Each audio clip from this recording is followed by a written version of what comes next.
Vincenzo Antonelli, A Dark Mafia Romance. Brutal Attachments, Book 3. By ZZ Brulon. Copyright 2023 LFD Romance Books, all rights reserved.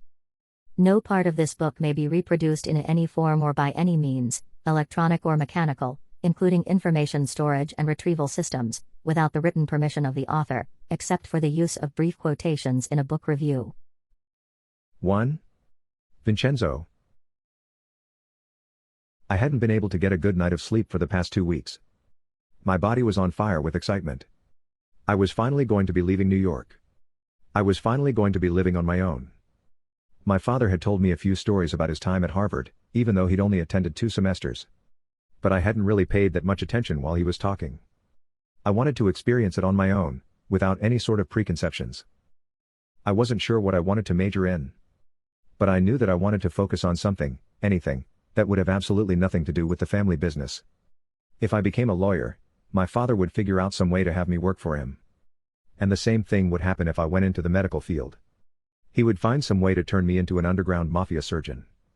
There was no way that I was going to be like him or my uncle or any of the men in my bloodline. My older sister Michelle seemed much more interested in carrying on the Antonelli name in the New York underworld than I was. In a year, she would be graduating from MIT with a degree in a specialized field in IT.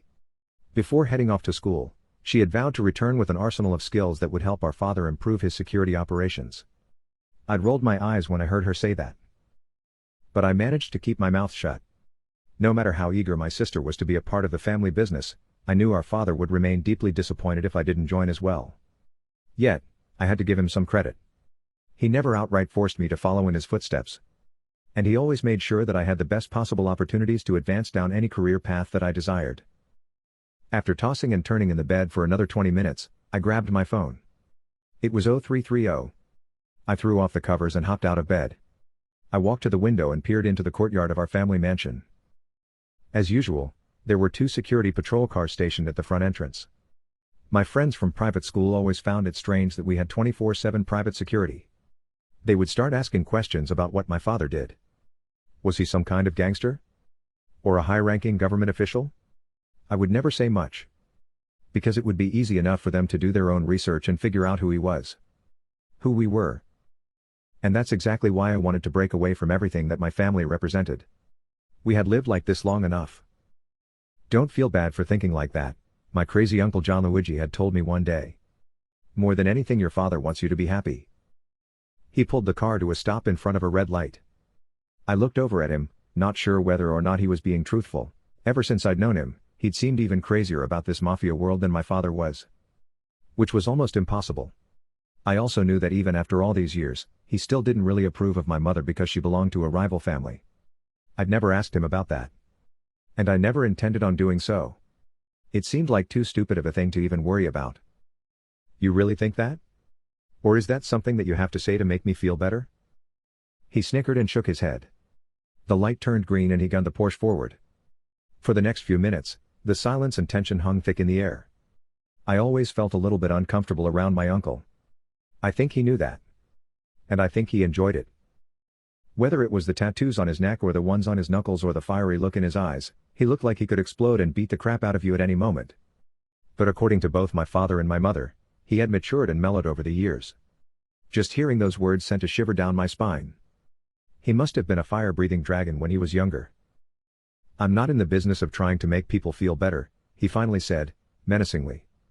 I guess your father never told you how he got started in the family business. I sighed heavily and rolled my eyes.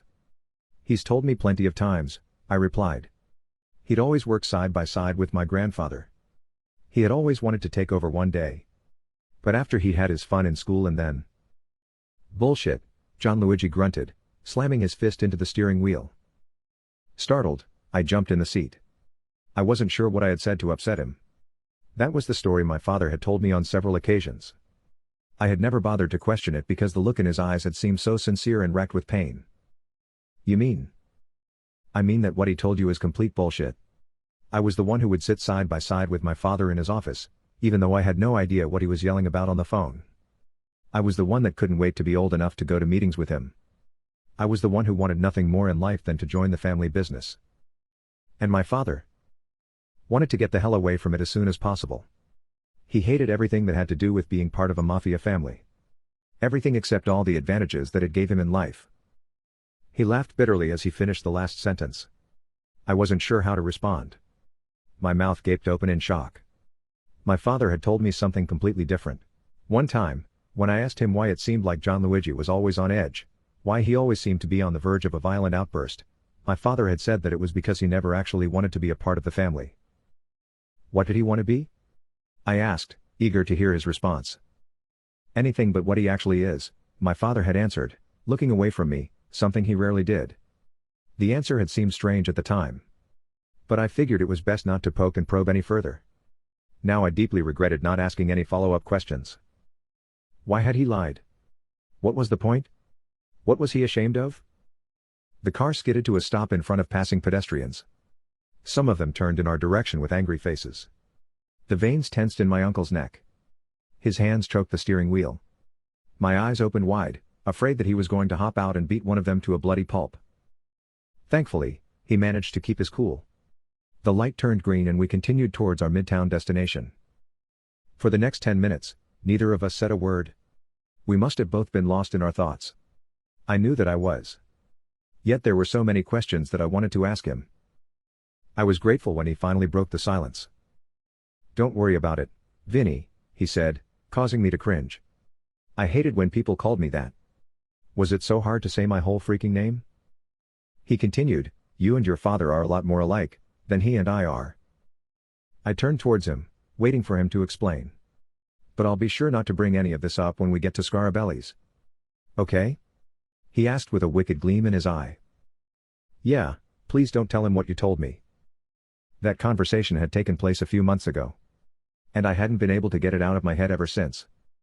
As I stood at the window in my room, looking down into the courtyard, I tried to imagine all of the reasons why my father always pretended to not understand my desire to have something of my own. My desire to break from tradition. According to my uncle, he had wanted those very same things for his own life. But then tragedy struck. And he'd been forced to take the reins. He hadn't chosen to be a part of this ruthless, mafia underworld. It had chosen him.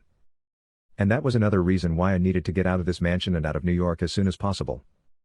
Suddenly, a pair of headlights appeared at the front gate. The two security guys walked towards the lights.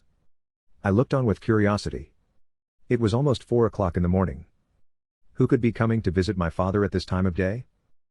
I opened the window to hear what was going on. Seconds later, a black Hummer slammed through the iron gates, sending them crashing down. Several more large vehicles followed behind the battering ram. Their lights flooded the courtyard. Doors opened. Armed thugs hopped out and began shooting at the security guards. They shot back. Then both of them howled in pain as semi-automatic gunfire ripped through their flesh. I couldn't believe what I was seeing. This was the first time that I'd ever witnessed someone die. I wanted to scream out for them to stop. But I realized how useless that would have been. There was a knock at my door. I nearly jumped out of my skin. I looked back down into the courtyard. Men with long guns were rushing into the mansion. I froze. My father and mother were on the other side of the mansion. There was no way that I would have time to get over there. Vincenzo. Open the door. It was Old Man Wilson. I hurried to the door.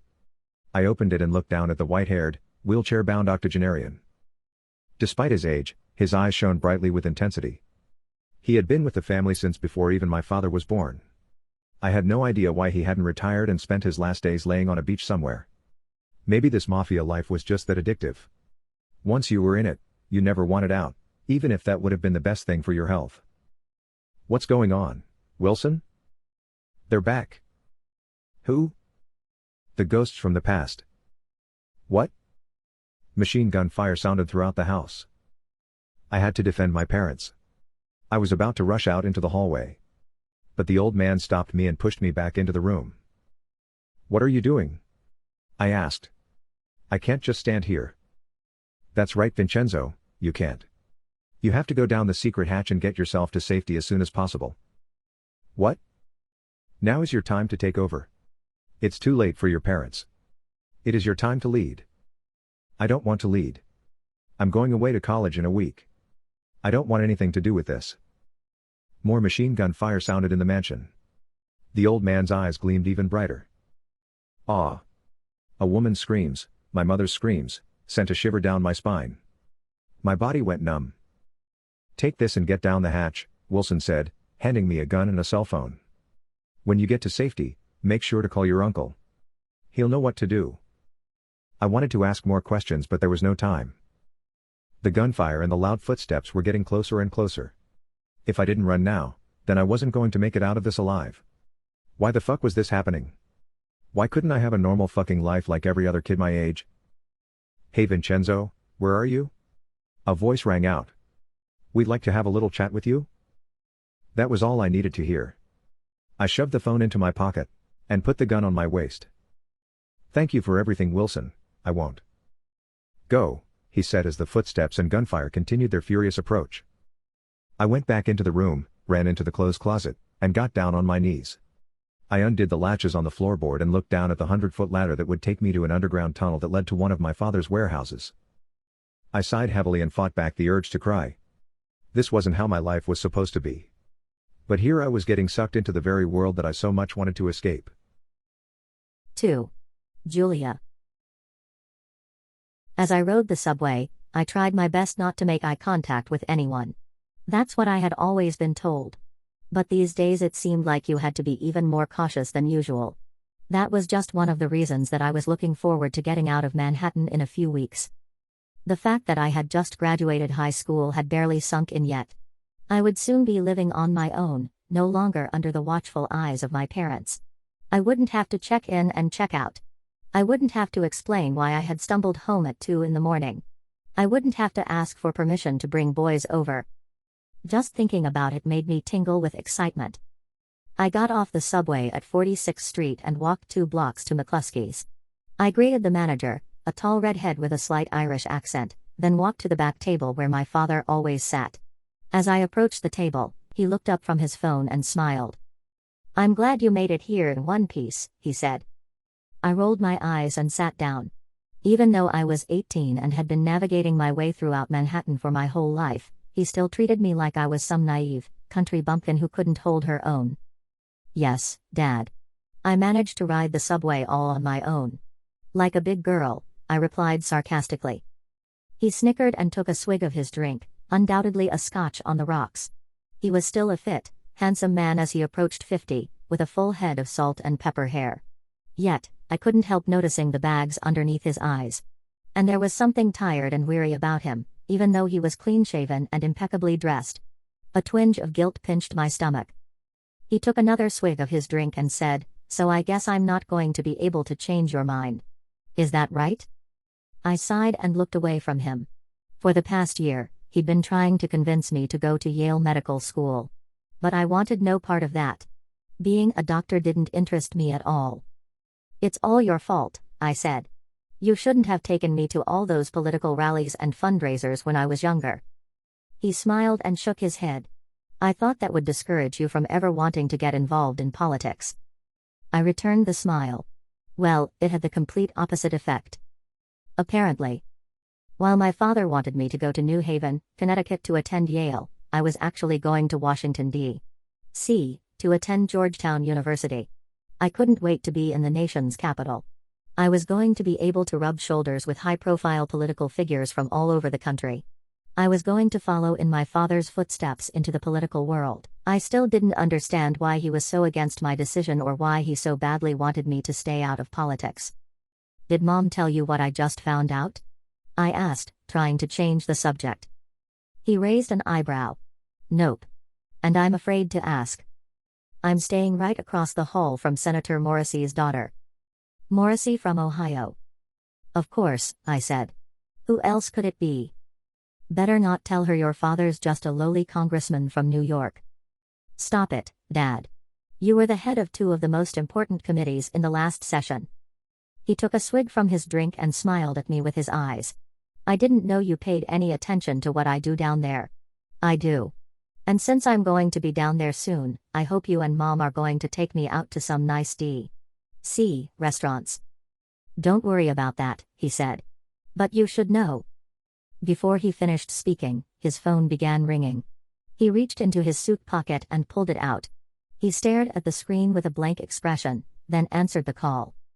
I took my eyes off him and looked down at the menu. It didn't take long for me to find what I wanted. The usual. Grilled salmon with asparagus. I closed the menu and looked across the table.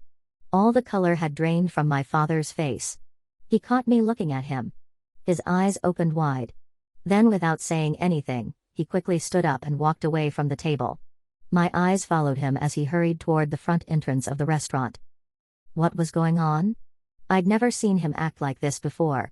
A few minutes later, he stormed back into the restaurant. I felt a knot in my stomach. Something was wrong.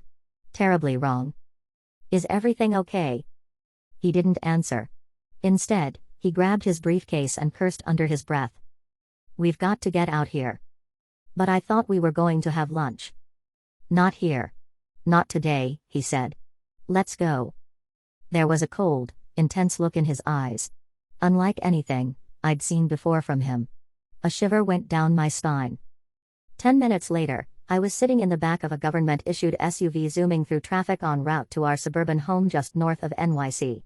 My father had been on the phone the whole time, talking to his secretary, and then to one of his congressional colleagues. He hadn't said much during the calls, but every now and then he would curse or let out a sigh. And then I was finally able to catch a piece of the conversation. He must have forgotten that I was sitting next to him. Or he just didn't care. So they are all taken care of. He said. What? Got away? Did he disappear in thin air? He's got to be hiding there somewhere. Find him and get back to me. This is already enough of a fucking disaster. He finally hung up and put his phone back into his jacket. Then he turned to me and stared for a few moments before saying anything. This is why I don't want you to have anything to do with politics, he said. It's a dirty, nasty game. Full of dirty, nasty people. It's not a place for someone like you. But isn't that why someone like me needs to go into that world? To clean it up. To make change. Isn't that what we're supposed to do? That's what I used to think as well, Julia. But you quickly find out it doesn't work like that. The only thing that changes is you. And trust me, the change is never good. I swallowed hard. I had never heard my father talk like this before. Despite his occasional self-deprecating comments, I always thought that he really enjoyed and took pride in his work as a congressman. But maybe I had been wrong. What do you mean the change is never good? I asked. It turns you into a monster, he replied. Someone willing to do anything to hold onto power. Even if it means destroying someone, betraying someone. Anything. So when I get down to D.C., I'll do my best to avoid those types of people. You're not going to D.C., he shot back. My mouth gaped open. What? You're not leaving New York. Actually, you're not even going to be able to leave your room. But Dad, I start school in 2 weeks. Not anymore. I couldn't believe what he had just said. My entire body got stiff. My tongue felt like it was stuck to the roof of my mouth. There was no way that he could be serious. Even though he had been trying to convince me to go to med school, he had always insisted that he would be willing to pay my tuition no matter where I ended up going. Was he really going to pull the rug out from under me at the last minute? Do you mean that you're going to force me to go to Yale? For several moments, he didn't respond. Instead, he stared straight ahead with the most serious, intense expression that I'd ever seen engraved on his face. It means that you won't be going anywhere. At least for the next few months. Maybe longer. But you can't do that. I'm 18. You can't just lock me up inside. Julia, there is nothing more to talk about. The decision has already been made. Tears streamed down my cheeks. I crossed my arms against my chest and leaned back in the seat. Right when my life was just getting started, it already felt like it was over. During the last year, when so many of my friends had spent their time partying and hooking up, I had made sure to stay on the straight and narrow path. I didn't want to do anything that could eventually end up on my record and wind up ruining my reputation in D.C., but now I felt really foolish for missing out on all the fun. What had been the point? Now there was no telling when I would get to attend Georgetown, if ever. Would they allow me to skip the first semester and enroll for the spring? I wasn't sure how these things worked and I really didn't feel like having to figure it out. All I wanted to do was to go to college and finally be out on my own, no longer having to worry about my parents, especially my father looking over my shoulder. But he just wasn't able to let go. The government-issued SUV finally pulled into our suburban driveway. I immediately noticed that there were 2 other security vehicles in front of the house. This was even worse than I thought. My father must have really done something. He must have pissed off the wrong people, putting our entire family in danger. And now I was going to have to suffer for his mistake. I got out of the car and sulked through the front door into the living room. My mother was standing in front of the television, with a wine glass in one hand and the remote control in the other. From the redness and puffiness of her eyes, it was clear that she had been crying. When she saw me, she immediately rushed towards me and threw her arms around my neck. "I'm so sorry, sweetie. It wasn't supposed to be like this. I promise you it wasn't. I tried to tell your father to stop dealing with." "Shut up, Marcy. Just shut your goddamn mouth. There's no need for Julia to know what's going on. This doesn't concern her." I wiped away the tears that had once again begun streaming down my cheeks. I choked the sobs that were bubbling up in my chest. All I wanted to do was curl up in a ball on the floor and cry. And cry. And cry, until I eventually woke up and realized this had all been a dream. And my college plans were still intact. But this wasn't the time for that kind of weakness. I needed to be present in the moment. I needed to figure out what the hell was going on. Before my father could tuck himself away in his office and continue his drinking, I yelled out to him, "What did you do? Who did you screw over? Why did you ruin my life?" He spun around and glared at me. My mother and I were still embracing. She was silently sobbing. I was boiling with anger. And apparently, so was my father. "Ruin your life? You have to be fucking kidding me. What a worthless, ungrateful little brat you are. I've done everything to provide for you and your bitch of a mother. And that's how you show me your gratitude." "Fletcher, you did this," my mother snapped back, raising her head from my chest. "I told you to leave the Antonellis alone. I told you that they would be nothing but trouble." 3. Vincenzo. As I climbed down the 100-foot ladder, I couldn't keep my entire body from trembling. At any moment, I could slip and fall to my death. And the worst part was that it might not even be a fast or immediate death. I could break numerous bones and be forced to suffer in dire agony as the life force slowly drained from my body. I tried my best to push those thoughts away. They would be of no help to me now. My parents were gone. At least that's what it seemed like. And now I was on my own. An orphan. Nothing in my life had prepared me for this. But maybe I should have expected it all along. Maybe this was the only fate that could have ever befallen me. For all my life, I'd experienced so much privilege and pampering. I'd always had the family name to rely on, even if there were so many things about that name that I couldn't stand. Despite that, I had never renounced any of the advantages it had given me. But in a matter of minutes, everything had been turned on its head. There would be no more privileges conferred on me because of my name. No more doors were going to open for me. Going forward, it would be very difficult for me to ever show my face above ground in public ever again. As these thoughts swirled around my mind, I continued progressing down the ladder. My hands were beginning to get tired. And so were my legs.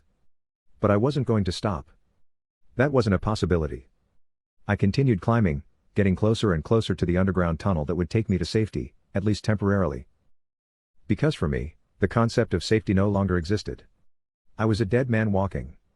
It was only a matter of time. Suddenly, I stopped climbing. A terrifying thought gripped my chest. My sister. Michelle. She was up in Massachusetts at MIT. Surely, the people who had killed my parents and had planned on killing me as well would be after her. What was her escape hatch? I felt racked with guilt. She was the sibling who had always vowed to return home with skills that would strengthen our family. She was the one who was determined to do whatever it took to help my father. And yet in this moment of crisis, she was the sibling who would be the most vulnerable.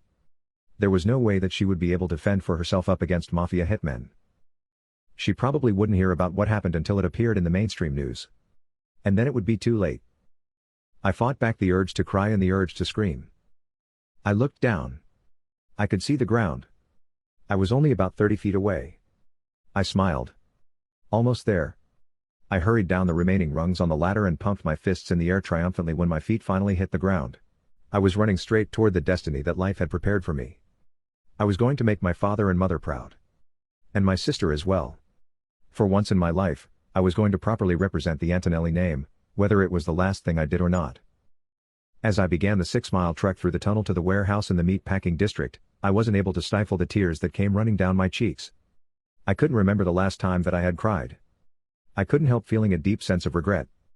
My father had died, never having seen me truly stand up for our family. He had never seen me risk anything to maintain or expand what had been built for me. I tried not to dwell on those thoughts as I walked at a brisk pace through the dimly lit, humid tunnel. I also tried to ignore the sounds of animal claws scratching against the concrete. I needed to get out of this tunnel and back into fresh air as soon as possible. I reached into my pocket and touched the phone that Wilson had given me. I wasn't sure whether or not it would be a good idea to turn it on. One way or another, my uncle Gianluigi had probably learned of the attack by now. But it was also likely that he didn't know that I'd managed to escape. A terrifying thought entered my mind and stopped me dead in my tracks. What if my uncle was the one who called the hit on my mother and father? What if this was all part of his plan to take control of the family business, once and for all? Chest heaving, sweat bursting out on my forehead, I dropped to my knees. I couldn't help remembering the conversation I'd had a few months ago with my uncle while we were driving to Scarebelly's for a family dinner. I couldn't help remembering the anger, the bitterness, the resentment in his voice as he talked about my father not wanting to take over the business until he had no choice but to do so. Was my uncle capable of murder? Absolutely, there was no question about it. Even though I had never seen him do anything like that myself, I had no doubt based on things that my father had said. I took several deep breaths and got back to my feet. 2 rodents scampered past me. I nearly jumped out of my skin. The fright snapped me back into the present moment. I had to get to the end of this tunnel. Was I walking directly into a deadly trap? There was no way to be sure. I didn't think my uncle would actually be that ruthless, but in this twisted mafia underworld, people were willing to do anything for power.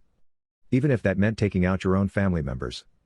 And that's exactly why I wanted nothing to do with this world. About an hour later, I finally arrived at the end of the tunnel. Fear and adrenaline coursed through my veins. I wasn't sure whether or not I could trust my uncle. But I also realized that I didn't have any other options. Without his protection, I would be a sitting duck. I opened the control panel on the wall. A keyboard with 9 buttons lit up in red. I punched in the code that my father had forced me to memorize years ago. Every few months he would burst into my room and demand that I repeat it to him. It always seemed crazy to me how obsessive he was about that damn code. I never imagined that one day, I would actually need it. The image of my father's face made my chest tight. I quickly pushed away any thoughts of him. This wasn't the time for grieving. This was the time for action. A side panel in the wall opened. Then the doors to an elevator opened. I stepped inside and pressed the up button. Minutes later the elevator doors opened. I cautiously stepped out of it and began walking down a back hallway. I froze when I heard several sets of footsteps coming behind me. Maybe this was it. Maybe I had walked right into the trap. I wanted to run, to scream, to hide. I wanted to be anywhere but here. But I was unable to move. My feet felt like they were stuck to the floor. And my legs felt like they were made of jello. And just when I thought I couldn't feel any worse, my colossal-sized uncle appeared from around the corner, followed by 3 of his henchmen. They marched toward me menacingly. Not one smile between the 4 of them. Their eyes drilled holes into me. There was no way that I was going to be able to trust any of these guys. As Gianluigi came closer and closer, with his eyes still locked on mine, a weird feeling went through my body. Suddenly, I sensed that I would be able to trust him. He and his men stopped directly in front of me, with only a couple of feet separating us. Several moments of silence passed.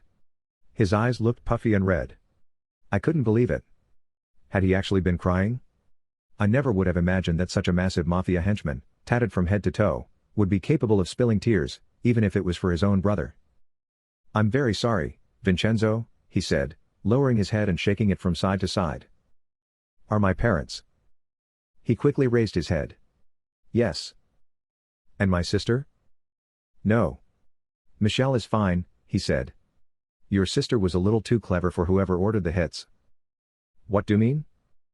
He spent the next few minutes explaining to me that a package, which was in fact a bomb, had been delivered to my sister's Boston apartment.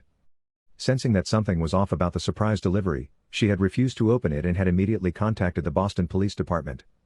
She'd also been able to slip out of town before the police arrived on the scene. "So where is she now?" I asked. "Right now she's en route to our secret command center up in the mountains." Secret Command Center? I asked, confused. What are? Gianluigi waved his hand in the air, cutting me off. Don't worry about that. It's none of your concern. The most important thing right now is to get you out of New York and to a safe location. I frowned. I didn't like the sound of that. What do you mean? Why can't I go to the Secret Command Center and join my sister? Or stay here with you? He stepped forward and put one of his massive hands on my shoulder. Vinny, you know that you don't want anything to do with the family business. You've said it yourself. This is not the kind of thing that you want to get caught up in. But I'm already caught up in it. Someone came into our home and killed my parents. And they were hunting for me. He bit down on his bottom lip, shook his head, then squeezed my shoulder. I winced. This going to be bloody. And it's going to be ugly. It's going to be a war, he said. Then I'm ready to be a warrior. No. Your father would kill me if he knew that I let you get involved in this. For a few moments, we stared at each other in silence. Neither one of us was willing to concede. My father's dead, I finally said. And my mother. Now it's my turn to join the family business. This is my destiny. But if you get... I took his hand off my shoulder, my eyes still fixed on him. If I get killed defending my family name, then I will have lived an honorable life. A tear trickled down my uncle's cheek. He took another step forward and wrapped his massive arms around me. When we finished embracing, we walked to his office. There were several computer monitors on his desk. He told me to have a seat on the couch. He sat down at his desk and began typing on his keyboard. I couldn't help smiling. It was strange to see someone so large and menacing working at a computer. Maybe I was being naive. Maybe I was fooling myself. But I felt both excitement and pride about going to war for my family name. For the first time in my life, I felt like I actually had a purpose. I was no longer searching for a direction, searching for a path to take. That path was now clearly laid out in front of me. Revenge. That's all that mattered. Everyone responsible for my parents' death, from the top of the operation to the bottom, would be forced to pay the ultimate price. 4. Julia. As I lay on the floor of my bedroom, curled up in a ball, I still couldn't believe that this was happening. My father had somehow got himself tangled up with a New York Mafia family and now all of our lives were in danger. And apparently, he couldn't go to the police for protection because that would involve implicating himself in various crimes. And that would mean going to federal prison. I had been so freaking naive. I had always seen my father as an honest, sincere, hardworking politician. One of the good guys. Someone who would never be caught up in anything illegal or corrupt. What a joke. Apparently, he was knee-deep in corruption. It was starting to become a lot clearer to me why he didn't want me to follow him into politics. He had known all along that the image he projected for me was just that, an image. It wasn't real. It made me sick just thinking about it. I had spent so many years believing that he was someone who he was not. Suddenly, this whole life of the upstanding, successful, affluent family seemed completely fake. So much lying. So much pretending. It's all your goddamn fault. Fuck you, Marcy. My parents' drunken screams echoed throughout the house. I tried to cover my ears to block out the noise. But it was no use. Their voices were too loud, angry, and hateful. And I know you've been screwing your secretary. Or whatever you call her. What was I supposed to do? Wait for you to be in the mood? Hot tears rolled down my cheeks. Everything around me was falling apart.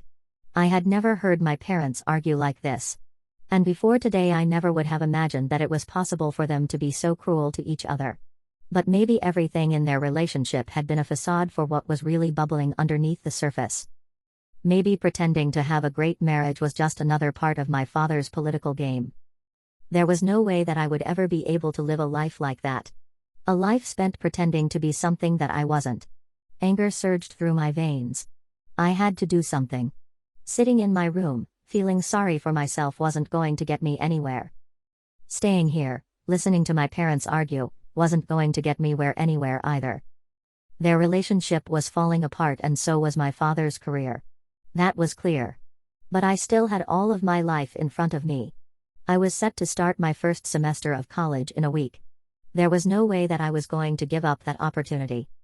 One way or another, I was going to get to Georgetown by the start of the fall semester. Adrenaline and hope surged through my body. I hopped off the floor and began pacing around my room. What were the best ways to get from New York to D.C.? Bus, plane, train, or automobile? The bus would be too long and slow. And I would probably have to make it down to New York City to catch any buses going that far. Flying would require getting to LaGuardia or Kennedy airports, which were too far away. My best option was probably to catch the daily Amtrak trains that ran up and down the East Coast. At least 2 of them passed through my town station each day. I quickly sat down at my desk and fired up my laptop. 10 minutes later, I booked one ticket on the Acela Line Amtrak train running from Boston to DC. It would pass through the Scarsdale station at 8:37 a.m. I looked at the clock. It was 02:15 a.m. So still another 6 hours. However, I realized that the best time to sneak out of the house would be under the cover of darkness. And that's exactly what I planned on doing. Once I got to D.C., would I contact my parents to let them know that I was safe? Maybe. I would make that decision sometime during the train ride. For the moment, the only thing that I was concerned with was getting the hell out of here. Fear and excitement shot through me. I was finally going to be out on my own. And I was probably going to have to figure out a way to survive without my parents' support. At least for the time being. They would probably be far too caught up in their own conflict and imminent divorce to have time to worry about me. I sighed heavily and choked back the next stream of tears. Then I began filling my backpack with the essentials that I would need on the trip. Once I had everything that I thought I would need, I realized that I wasn't going to be able to walk out the front door and take the 15-minute trek to the train station, where I would sleep for the next few hours until the train arrived. I tiptoed out of my room into the hallway. My parents' yelling had subsided. The entire house was dark and quiet. When I got to a window, I looked down into the driveway. One of the 2 security cars had left. That would make things a little bit easier. But I still wasn't going to be able to go out through the front door. When my parents found out that I had left without telling them, they were definitely going to be pissed. And they might even be concerned for my safety, given what my father had done. But that was something that I would worry about later. I slowly made my way down the wooden steps, terrified that I would trip and fall, terrified that one of my parents would suddenly wake up from their drunken stupor and come looking for me. Thankfully, I managed to make it downstairs without making too much noise. I walked through the kitchen and slowly opened the door which led into the backyard. The next few moments seemed like a complete blur as I sprinted through our yard into the neighbors. Several dogs started barking. I kept running and running until I made it to the main road. My chest burned. I was sweating, even though the night air was cool. The barking died down in the distance. I could feel the adrenaline starting to wear off. I couldn't wait to get to the train station and sleep for 5 hours or so until my ride to freedom arrived. And I was also looking forward to sleeping even more on the train. With those thoughts in mind, I continued walking toward the station, which was only a few miles away. These suburban roads really weren't intended for pedestrians. So I basically had to walk in the street. During the day, I would have been worried about being hit by a car. Fortunately, at this time in the morning, in this affluent town where hardly anything interesting ever happened, there weren't any cars on the road.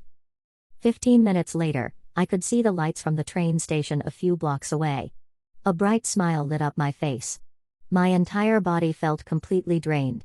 I couldn't remember the last time that I'd felt so tired. The sound of a car coming from behind me jolted me wide awake. I turned around and had to shield my eyes from the bright headlights. I also had to move as close as possible to the side of the road. The car zoomed by, nearly knocking me over. My heart began racing.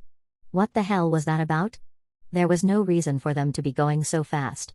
Or to be coming that close to the edge of the road. I took several deep breaths. I just needed to keep my cool. There was no sense in getting upset about something stupid like that. I noticed that the car that had nearly knocked me over had stopped in the middle of the road about 40 feet away. I looked around me. Everything was dark except for the street lights. I was all alone out here. The car began slowly backing up, coming right towards me. This was weird. Really weird. And really scary. It continued backing up, getting closer and closer, 25 feet, 15 feet. I turned to run, lost my footing, and fell into the middle of the street. 10 feet, 5 feet, My eyes opened wide with fear. I wanted to scream, but suddenly my mouth didn't work. The car was about to slam into me, run over me, and flatten me into the concrete. The tires screeched. The car came to a skidding stop. The back bumper was only inches from my face. I shielded my mouth and nose from the exhaust fumes. I waited for the car doors to open and for someone to get out. But for several moments, which seemed to stretch on forever, nothing happened. I wasn't sure whether or not I should get up and run. Or whether I should stay in the middle of the road and pretend that I was hurt. Why had they backed up? What did they want from me? While I was trying to figure out those questions, I noticed the high beams from a large vehicle, possibly a van or an SUV, barreling towards me. Now I had to get up. I had to get away. I grabbed my backpack and started running. The large vehicle skidded to a stop. The doors opened. Several men spilled out. They rushed after me. But they weren't going to be able to catch me. I was too fast. Had too much adrenaline surging through me. And then boom. I ran into a concrete wall and fell to the ground with a thud. Actually, it wasn't a wall. It was one of the largest, meanest-looking people that I'd ever encountered. Even in the darkness, I could see the hateful expression on his face. "It's nice to meet you, Julia," he said. "My name's John Luigi." "Please, don't hurt me," I pleaded. "I'll give you all the money you want. Just take me to an ATM and I'll empty my account. Please. My father is." "Shut the fuck up," he yelled. "I know exactly who your father is, you spoiled brat. Just call him. He'll give you everything you want." "That's right, Julia, he is going to give me everything I want. But in the meantime, I'm going to take very good care of his little girl." "No, no, no, please. I'm a virgin. Don't insult me like that, you whiny little bitch. I'm not interested in what's between your legs." A bit of tension left my body. I still didn't know what he wanted from me. But at least he wasn't going to assault me here on the side of the road. If he had wanted to do that, there would have been nothing that I could have done to protect myself. He took several steps forward, then squatted, bringing our eyes level. He smiled and stared intensely into my eyes. The closer he came to me, the more evil he seemed. This was the kind of man who would haunt my dreams forever. He reached out and ran a finger down my cheek. I quivered. "I'm not interested in what's between your legs, Julia. But I know some other men who would be very interested. And more importantly, they would be willing to pay a very high price for it." "What? No." I screamed. He clamped his hand down over my mouth. Without thinking about what I was doing, I bit down on his fingers. "Ah!" He howled in pain. I dug my teeth deeper into his flesh. I wasn't going to let go. I wasn't going to submit. "You fucking bitch," he grunted, before cocking back his other hand and slamming it into the side of my face. The blow made my ears ring. It also knocked my head back onto the concrete. My body went limp. My eyes fluttered. And everything went black. 5. Vincenzo. As I sat in the backseat of the black SUV in between two of my uncle's henchmen, my blood continued to boil hotter and hotter with rage. Apparently, the people who had stormed the family mansion and killed my parents had also seen fit to burn the historic 80-year-old home to the ground. The message was loud and clear. They wanted us, the Antonellis, wiped out of the annals of New York City history. They wanted our legacy reduced to nothing but ash and soot. There was no way I would allow that to happen. I never would have imagined that I could feel so much pride for what our family had done since our first ancestor arrived at Ellis Island, almost 100 years ago, not knowing a word of English or having a penny to his name. On several occasions, my father tried to tell me the story of our family. But I would always roll my eyes and change the subject. I didn't want to hear about it. I didn't connect with it. I had never experienced any kind of struggle or conflict in my life. I was a rich kid who went to one of the most exclusive private schools in the city. I lived in a mansion. I took tennis classes and piano lessons.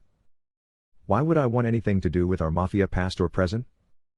But the last few hours had made it clear to me that no matter how privileged and pampered my life had been, the threat of violence had always hovered over me. And days like today were exactly what my father had been trying to prepare me for. "How you feeling, Vinny?" my uncle asked from the front passenger seat. I hesitated before answering. There were so many conflicting emotions swirling inside of me. I really wasn't sure how I was feeling. He turned his head toward me.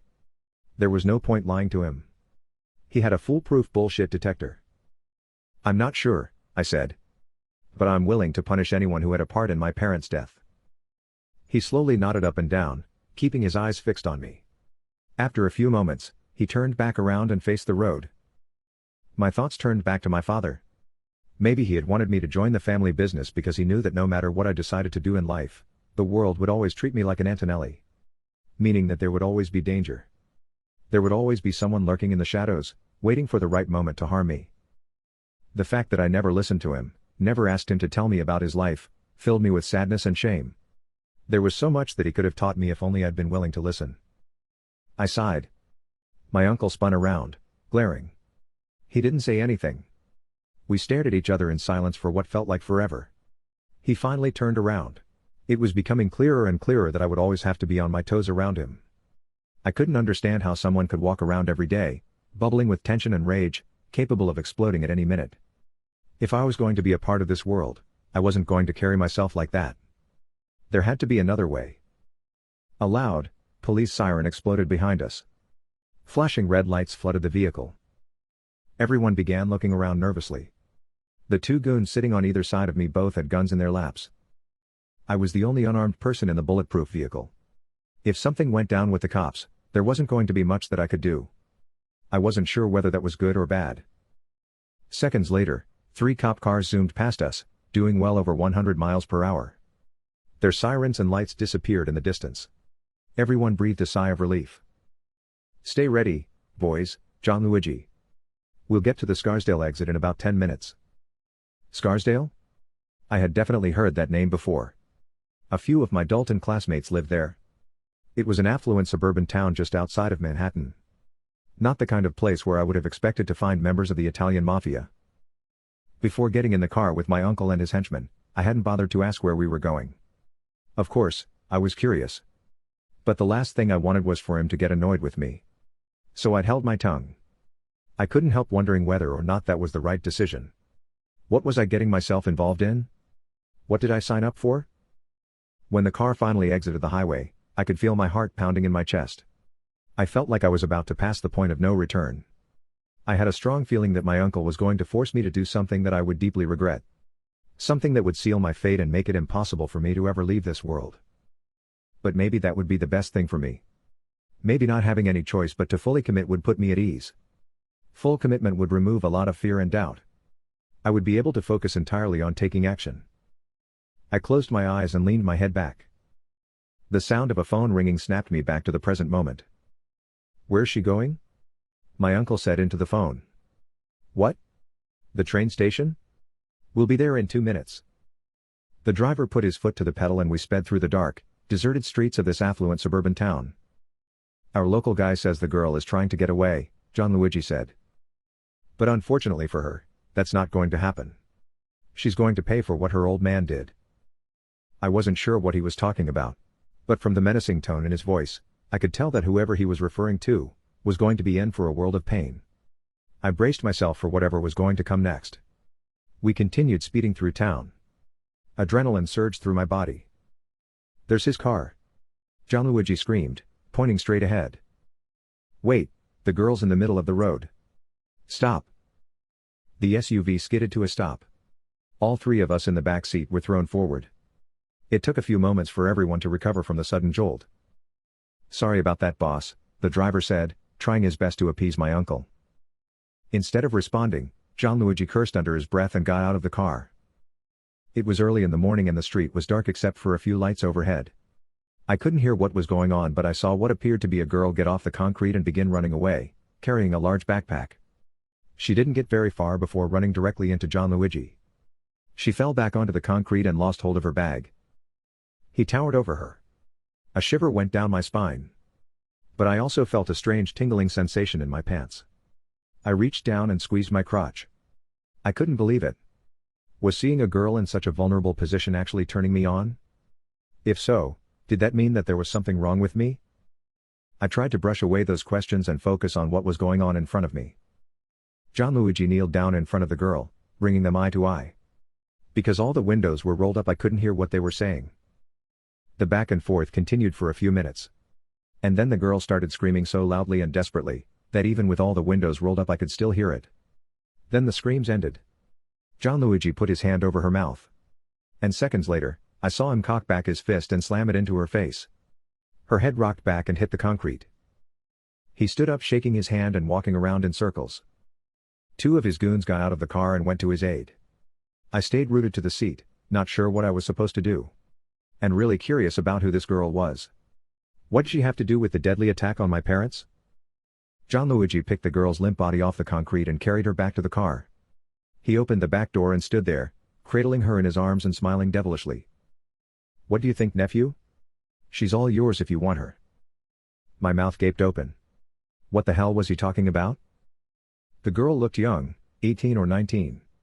She had pale skin, light brown hair, and a slim, fit physique. I couldn't tell what color her eyes were because they were shut. Shouldn't we take her to the hospital? I said. It looked like you hit her pretty hard. The smile disappeared from my uncle's face. He glared at me. Are you fucking kidding me? This little bitch is our prisoner now. We're going to take very good care of her. Every time my uncle spoke, he seemed more insane. Our prisoner? What the hell did that mean? Were we just going to grab a girl off the street and whisk her away? Wasn't that kidnapping? Wouldn't that put the police hot on our trail? There were so many questions that I was afraid to ask. Something about the unconscious girl seemed so pure and innocent. It was impossible for me to imagine that she could have had anything to do with my parents' death. Or the bomb that was sent to my sister. She's all yours, he said. Unless you're too much of a pussy to have your way with her. And speaking of pussy, apparently, hers has never been fucked. My face flushed red. I didn't see why he had to be so vulgar. I wasn't a prude or anything like that. It's just that there were other ways to say things. I also wasn't a virgin, but it wasn't like I had been with a ton of girls either. Without asking, he plopped the girl on my lap. I cradled her limp body in my arms. Her head fell into my chest. Her brown hair swept across her face. I gently brushed it away, then ran my hand down her cheek. My uncle got back into the passenger seat. The goons who had gotten out also came back into the car. That's the daughter of the bastard that took out your parents. Fletcher Matthews. One of the dirtiest, most cowardly politicians in all of New York City. But what does that have to do with her? I asked, my voice quivering, terrified that my uncle would explode at any minute. He glared at me. You still don't get it, do you? His voice was filled with disgust. I blame your father for how clueless you are. I shouldn't have to explain these things to you. I looked away from my uncle's enraged face and down at the angelic young woman laying on my lap. I ran my hand through her hair several times before quickly stopping. I had to get control of myself. This woman was my enemy. That's what he was trying to make me understand. In this world, everyone was always guilty by association. That was part of the code that everyone lived by. Suddenly, I felt my hard dick pushing up against the girl's back. I didn't like that feeling. Not at all. It wasn't going to be easy for me to control the desire that I felt mounting inside of me. 6. Julia. I struggled to open my eyes. I had a pounding headache, unlike anything I'd ever experienced before. I tried to raise my arm and heard a clinking sound. I slowly turned my head and realized that I was handcuffed to a bed. I looked around frantically. Where was I? I was surrounded by bare walls. It appeared to be a hospital room. But I wasn't in a hospital, or at least I didn't think I was. I had to get out of here. I yanked on the handcuff several times, hoping that I would be able to break it. But it was no use. I considered screaming for help but decided against it. If I was going to escape, I would have to do it while no one was watching me.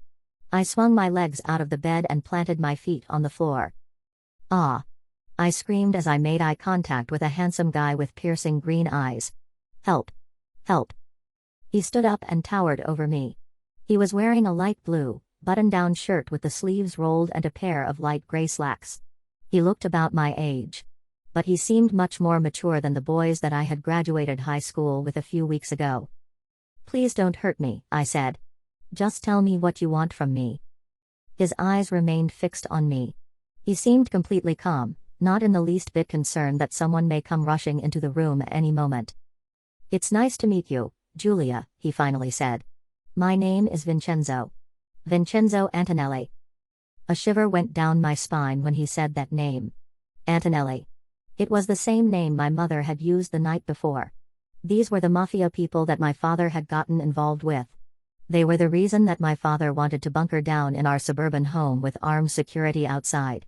They were also the reason why he told me that I wouldn't be able to attend what was supposed to be my first semester in college. As I sat in this strange room, cuffed to a hospital bed with this sexy stranger hovering over me, I couldn't help thinking that maybe I should have listened to my father.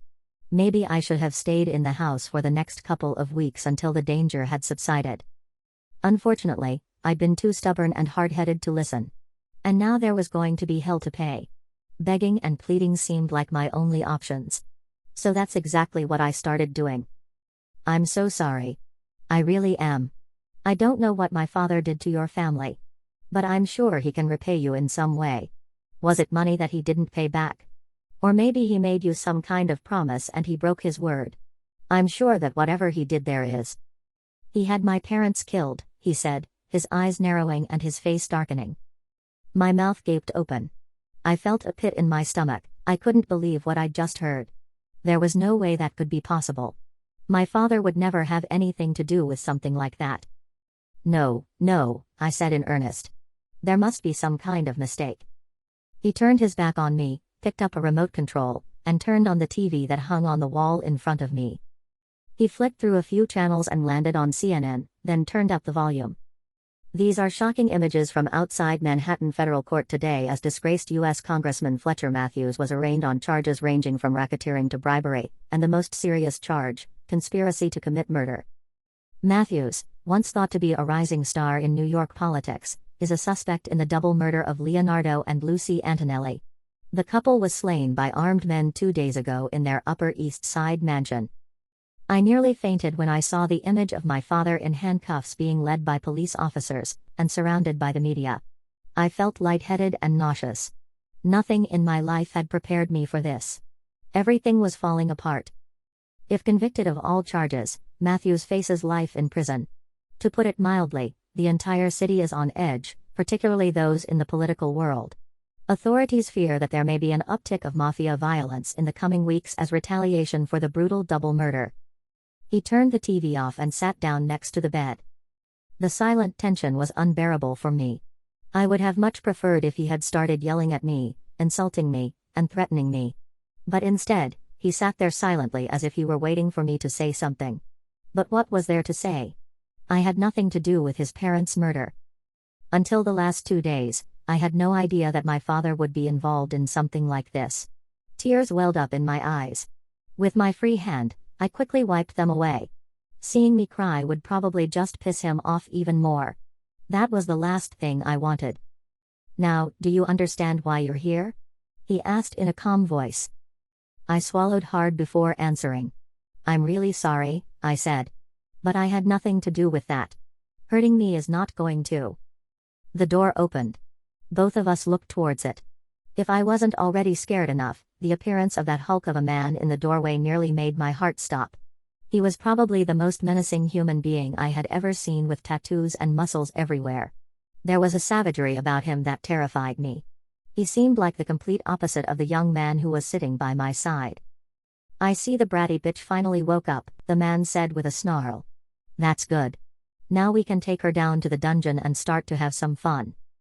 I looked towards Vincenzo. He was glaring at the hulk. From the look in his eyes, I could tell that he didn't have the best relationship with the new visitor. That was something that I would have to try to take advantage of. John Luigi, I'm handling the situation, he said.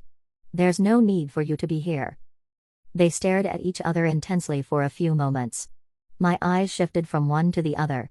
I didn't want to have to trust either of these mafia-affiliated men, but I was probably not going to have a choice.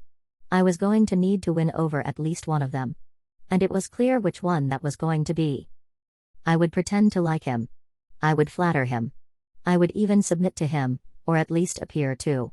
But the entire time I would continue plotting my getaway, looking for any opportunity to gain my freedom from these mafia goons.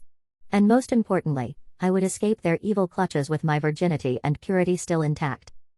You've got a lot of nerve, the monster said. I captured her for you. So that you could punish her for what she did. I didn't do anything. I blurted out, unable to contain myself. I immediately regretted that. Both of them glared at me. I'm sorry. I'll just shut up. That seemed to appease them because they quickly turned their attention away from me and back to each other. I didn't ask you to capture her for me, Vincenzo said. And she is right that she didn't do anything.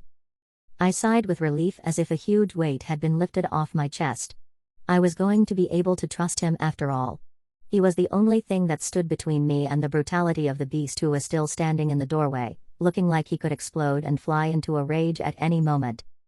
And I had to admit to myself that I was a little bit turned on by how this smaller, younger, and the more refined young man seemed fearless in the face of the older, tattoo-covered brute. He wouldn't give an inch. He didn't show the slightest sign of fear. I was looking forward to being alone with him. Hopefully, I would be able to win his trust and he would decide to let me go. He continued, but as we all know, whether she had anything to do with it doesn't matter. That's not how this world works. My heart sank. So what are you going to do? The beast asked. Vincenzo took a moment before answering. He sat back in the chair and interlocked his fingers. Then he stared off into the distance. What had I done to deserve this? I didn't want to have anything to do with the Mafia. Or the crazy men who inhabited this world. Why did my father allow himself to get mixed up with these people? He should have spent his time trying to get them put behind bars and eradicated from society, but instead, he had gotten into bed with them. And now he was in a jail cell.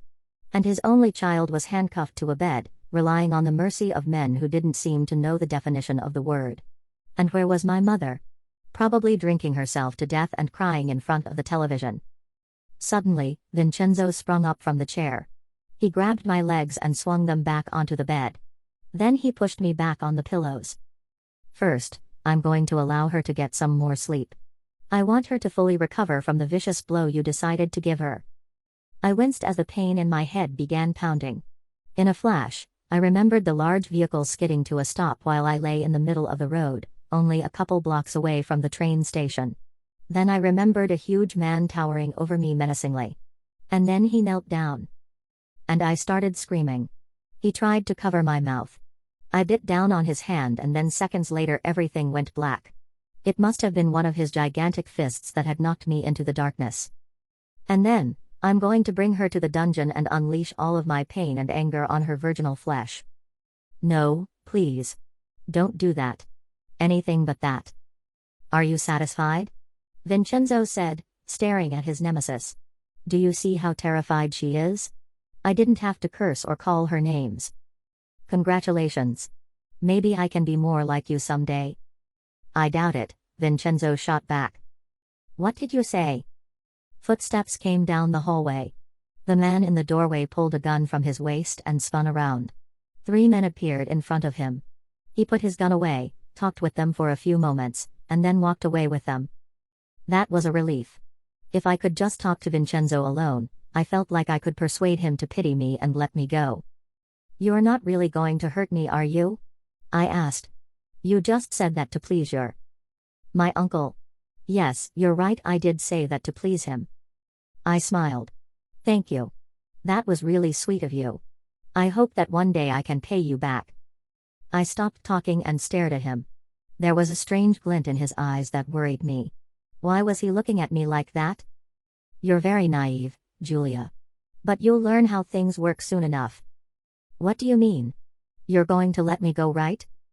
A devilish grin spread across his face. The only place you're going is down to the dungeon. What are you going to do to me? Anything I want. 7. Vincenzo.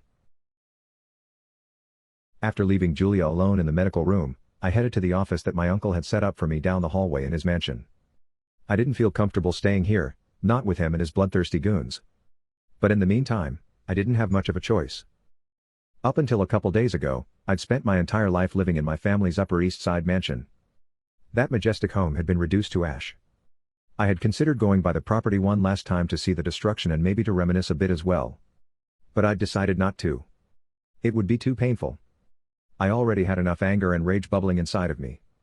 It was taking every bit of my self-control to stop from exploding and lashing out. Yet I knew that eventually, I would have to release this energy on someone or something. A wicked smile crossed my face. The image of Julia unconscious on my lap flashed back into my mind. When she finally woke up in the medical room, I was shocked by how beautiful her blue eyes were. They were like those of an angel. And her pale white flesh looked so soft, delicious, and delicate. But it wasn't going to stay like that. I was going to cover it with bruises, turn it black and blue as she screamed and howled, begged and pleaded for me to hit her harder and harder. I leaned my head back inside. Then I reached down and grabbed my dick, which was hard as steel. I wasn't sure where these twisted, sadistic thoughts were coming from. I'd never fantasized about this kind of stuff before. Something had changed within me over the last few days. Maybe it was that all these wicked impulses and desires had been inside me all along. But it took a traumatic incident to bring them to the surface. I no longer felt the need to repress them. I no longer felt the need to be an upstanding, high-achieving young man, who stayed out of trouble. The only reason I had worried so much about those things was that I wanted my record to be squeaky clean when I entered the corporate world. But now it wouldn't matter. I would never enter the corporate world. I wouldn't even be attending Harvard in a couple weeks to start my first semester. The entire life path that I had envisioned for myself for the last few years had been burned to the ground. I slammed my fist against the desk, got up, and paced around. This wasn't the way that things were supposed to go. I rubbed my temples. I felt like my head was going to explode. Nothing had prepared me for the amount of pressure that I felt weighing on my shoulders. I sat back down at the desk. If I was going to get through this, then I was going to have to think things through logically. I had seen my father do that before. He rarely lost his cool, unlike my uncle, who rarely seemed to be in control of his emotions. I would have to assemble a team around me. Yet I wasn't sure who I could really trust. My eyes lit up. Michelle. Of course. My older sister, the computer whiz. My uncle had told me that she was stationed in the Catskill Mountains in one of our secret security centers. That sounded really intriguing. I was really curious about what she was working on. I wasn't sure whether or not I would be able to reach her on her regular phone. But I didn't have any other number of hers, so I gave it a try. The phone rang several times, then went to voicemail. I sighed with disappointment. The last thing I wanted to do was ask my uncle how I could get in touch with her. He either wouldn't tell me or he would ask me a million questions before giving me her contact information. It wasn't worth it. Before my thoughts continued further down a gloomy path, my phone began ringing. I reached for it and smiled at the name on the screen. "Nice to hear from you," I said. "I assume you're calling from a protected line." "Of course," Michelle replied, her voice tinged with sadness. The smile disappeared from my face. It was great to hear her voice. But given the circumstances that we were in, there was really nothing to smile about. "I'm glad you made it out of there alive," I said. "I didn't think you'd have a chance on your own." She snickered. "Still underestimating your big sister? I was surprised you managed to survive, Mr. Preppy." "Yeah, I think I'm in the process of an image makeover." "What does that mean?" I spent the next few minutes filling her in on everything that had happened since the attack. When I finished bringing her up to date, there were a few moments of silence. I wasn't sure whether she disapproved of the way we had handled things or not. If I had any chance of navigating through these turbulent waters, I was going to need her help. "So what do you plan on doing with the girl?" she asked. I hesitated before answering. I had a very clear idea of what I planned on doing to sweet, virginal Julia once she had been checked out by the doctor. Yet I didn't think it was the best idea for me to tell my sister all the lurid details. "I don't think you want to know," I replied. "But rest assured I'm going to take really good care of her." "Vincenzo, do I have to remind you that I have much more experience in this world than you do?" "No, I'm just..." "Cut the bullshit, Vinny. I know how this stuff works. And I know the consequences that someone like her will have to face. I don't have a problem with that. I just have one request, and if you don't follow it, I swear I'll do everything possible to ensure that your leadership is a failure." A sickening feeling took hold of me. I had no idea what she was going to ask of me. I didn't want to do anything to anger her. And I didn't want to lie to her either. But depending on what she asked of me, I might have to do both. "Okay, don't make me wait any longer," I said. "What's the request?" "I don't care what you do to her. And I mean you. Take her to the dungeon, tie her up, whatever. Make her cry, scream. It doesn't matter to me. That's not what I'm going to." "You don't need to lie to me, Vinny. There are a lot of things that Mom and Dad never told you about their relationship. They didn't exactly have the healthiest or most normal introduction to each other. What do you mean? She sighed. Let's not worry about that right now. The next time we see each other in person, we can talk about it. Okay, fine. But you still haven't told me your request. If you let John Luigi or any of his thugs put a hand on the Matthews girl, I swear I will never speak to you again. And I will make the rest of your life a living hell. Do you understand? Yes. I can't even stand the way he looks at her. It makes me sick. Supposedly, she's a virgin and I don't want to hear any of the details. I've got more important things to worry about. Do what you have to do. But keep her away from them. Got it? Absolutely. When the call finally ended, I sat in my chair for a few minutes reflecting on how much my life had been turned upside down in the last 48 hours. I couldn't help wondering what my father would have thought if he could see me now. For all my life, I'd rejected the role that he had wanted to groom me for. Yet fate had intervened and now I had no choice but to assume this role. A desire for action surged through my body. I left the office and walked down the hallway to the medical room. With each step, I grew more and more excited. I had never dominated a girl before. I had never made one beg and plead. That's exactly what I was going to do to Julia. I would make her scream my name. I would make her renounce her family. She would no longer be a Matthews. Her father had already disgraced that name, so what sense would there be to hold on to it? I was going to make her one of us. But before she could call herself an Antonelli, I was going to make her suffer. I was going to make her experience a pain greater than anything she would have ever imagined possible. My cock throbbed. I squeezed it and closed my eyes. My balls desperately needed to be drained. I couldn't remember the last time that I had ejaculated. Whenever it was, it had been far too long. 10 feet away from the medical room, I stopped. The door opened. I held my breath. Was it my uncle or one of his henchmen? I was ready to kill anyone on them. I reached for the gun on my waist. I had always hated violence. It had always seemed stupid and unnecessary to me. But now I felt completely different. I realized how important and necessary violence actually was, especially between men. Without it would be impossible to enforce codes of conduct. Instead of running from conflict, I was now prepared to run straight toward it. The tall, white-haired doctor and his plump brunette nurse emerged from the medical room. Relieved, I took my hand away from my weapon. Dr. Johansson, it's nice to see you, I said. Is she going to be okay? Before answering, the doctor looked down and appeared to wipe a tear from his eye. My entire body tensed up. What the hell was going on? There was no way that something bad could have happened to her. I'd been down the hall the entire time. I didn't hear anything. Unable to control myself, I grabbed the doctor by his shoulders and shook him. What's wrong? Tell me. He sniffled, then raised his head. I did everything I could, Vincenzo. Once I heard the news, I got to the mansion as quickly as possible. I was ready to spend day and night by their side to save them if that's what was required. But there was no use. The bullets ripped through all their organs. And the headshots. His voice trailed off and he mumbled a few words to himself. Clearly, he was talking about my parents and not Julia. Dr. Johansson, you've been working with our family for decades.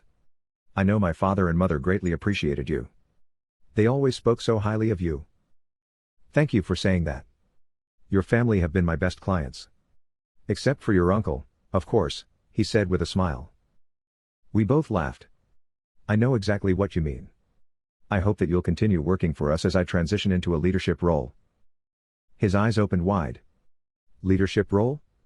He asked, his voice filled with surprise. Aren't you supposed to start school at Harvard in a couple weeks? During his last checkup, your father couldn't stop talking about how proud he was of you. Really? He said that? He nodded up and down. Of course, he would have preferred for you to take over the family business someday. But he said that it took a lot of guts to go out in the world and try to build something for yourself. Now it was my turn to wipe a tear away. The idea that my father could have been proud of me had never crossed my mind. All I was ever able to focus on was the disappointment that he sometimes expressed. Thank you for sharing that with me, Doctor. It means a lot. He nodded. By the way, he said before walking away. The girl is fine. She might need a couple Advil for the headache. Besides that, there's nothing wrong with her. We shook hands. He headed towards the exit. I took several deep breaths before I stepped into the room. I couldn't wait to see her angelic face. I closed the door behind me. She was laying flat on the bed. She turned towards me and smiled. My cock jumped. I wasn't going to be able to resist any longer. I had to have her. 8. Julia. When the doctor and the nurse finally left the room, I felt a sense of calm come over me. All I wanted to do was lay in this quiet room for a few hours without having to interact with anybody. So much had happened over the last couple of days. It was still almost impossible for me to wrap my head around it. By turning on the TV and flipping to the news stations, I probably could have gotten an update on my father's legal situation. But I was terrified of doing so. And getting more information on the case wasn't going to do anything for him anyway. There was nothing I could do for him. He'd gotten himself in way over his head. And now he was going to have to face the consequences. He'd also potentially ruined my life and my mother's as well. His fall from grace hadn't completely broken my desire to go into politics. But it certainly dimmed my enthusiasm quite a bit. Finding out that he wasn't anything close to the man that I'd imagined him to be was devastating. It was something that would probably haunt me for the rest of my life. Why would he ever need to get involved with gangsters? What use could they have ever possibly been to him? Just imagining him at a dinner table with that tattooed brute, Gianluigi, seemed completely ridiculous. What could two men who were so different possibly have in common? I sighed and leaned my head on the pillow. The pain in the back of my head had returned. Not as sharp and throbbing as before, but it was still a reminder of the brutal treatment these Antonellis had doled out to me. Well, I couldn't really blame Vincenzo for any of that. He at least seemed like he had manners and respect for women. But I still couldn't trust him. That would have been crazy. He was probably just better at keeping his inner beast repressed below the surface. If he was actually a kind, gentle soul, there was no way he would have been able to survive in the world. And since he appeared to be about my age, he had probably been living in it from a very young age. Suddenly, my thoughts turned in a different direction. A warm feeling spread throughout my body. I couldn't help wondering what he looked like underneath the button-down shirt and slacks. He was tall, probably 6 feet 2 inches or 6 feet 3 inches. He wasn't big and bulky, but rather built like a swimmer, lean and muscular. The lack of fear when standing face to face with his much bigger uncle indicated that he probably had really big balls, literally and figuratively. So he probably also had a really big. I shook my head from side to side.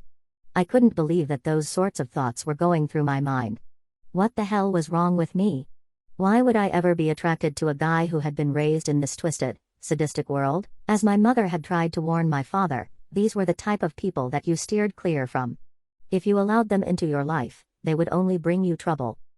Unfortunately for me, I hadn't been able to choose whether or not they would be brought into my life. My father had made that decision for me. But I did have a choice whether or not I would let them between my legs. But what if I was wrong about that?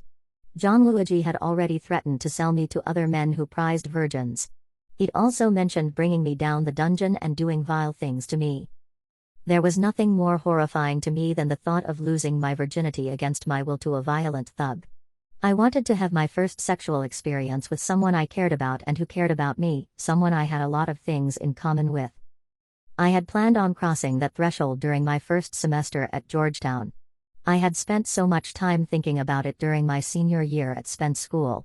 You might think that going to an all-girls private school would make it easy to avoid hookup culture and just focus on your studies. But that was hardly the case. Girls in those environments might spend even more time worrying about and obsessing over guys, precisely because there aren't any around.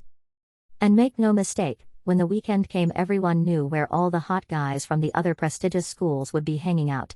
I was one of the few girls who never really went anywhere on the weekends. That was mainly because for years my parents had preached to me about the importance of protecting the family name. My father was an up-and-coming political figure in New York City politics. His work in Washington, D.C. was slowly garnering him national attention. He had plans of running for senator someday. And if he did well in that role, he would surely have aspirations about running for president. Unlike a lot of my friends who did everything in their power to rebel against their parents, I was eager to fall in line and conform to what they asked of me. It was in my self-interest that he make it as far as possible in the political world. That would only make things easier for me when I began to move through that world. I had repressed my desire to hang out and party in order to ensure that I wouldn't get caught in any embarrassing situations that would reflect poorly on my father. But apparently, while I was doing that, he was doing business with the type of people who would end up destroying everything that he had worked for. The pain of the irony was almost unbearable. Maybe going to sleep and trying to empty my mind would be the best thing for me. Sitting here in this bed, feeling sorry for myself, and wondering how things had gone so wrong wasn't going to do anything positive for me. It was just going to pull me further and further down this gloomy pit of self-despair. I tried to raise my arm. I winced. My wrist was still cuffed to the bed. That was yet another reminder of how screwed I was. I threw my head back on the pillow and closed my eyes. But before I could drift off into a peaceful sleep, getting my body some much-needed rest, I heard the door handle turning and the door opening. My eyes opened wide. I turned my head and I couldn't help smiling when I saw Vincenzo's intense green eyes fixed on me. A tingling sensation shot through my body. I felt a wetness between my legs. My face flushed red. This couldn't be happening. I wasn't supposed to feel like this. As attractive and intriguing as I found him, I couldn't let myself forget that he was my captor. I was the captive. I was just a piece on the board in this deadly game that he was playing. He didn't give a shit about me beyond the value that I held for him in this high-stakes chess match. Once I was no longer of value to him, he wouldn't hesitate to get rid of me. He closed the door behind him and walked around to the other side of the bed, his eyes locked on me the whole time. What was he thinking? Why doesn't he say something? He eventually sat down in the chair right by the bed. He leaned back and interlocked his fingers. He was going to drive me crazy. And maybe that was the point. "I hope you're feeling better," he said. "I apologize for how my uncle treated you." I took a moment before responding, not sure whether or not he was going to continue. "It's not a big deal," I finally said. "I just have a bit of a headache. Do you think that I will be able to leave here soon?"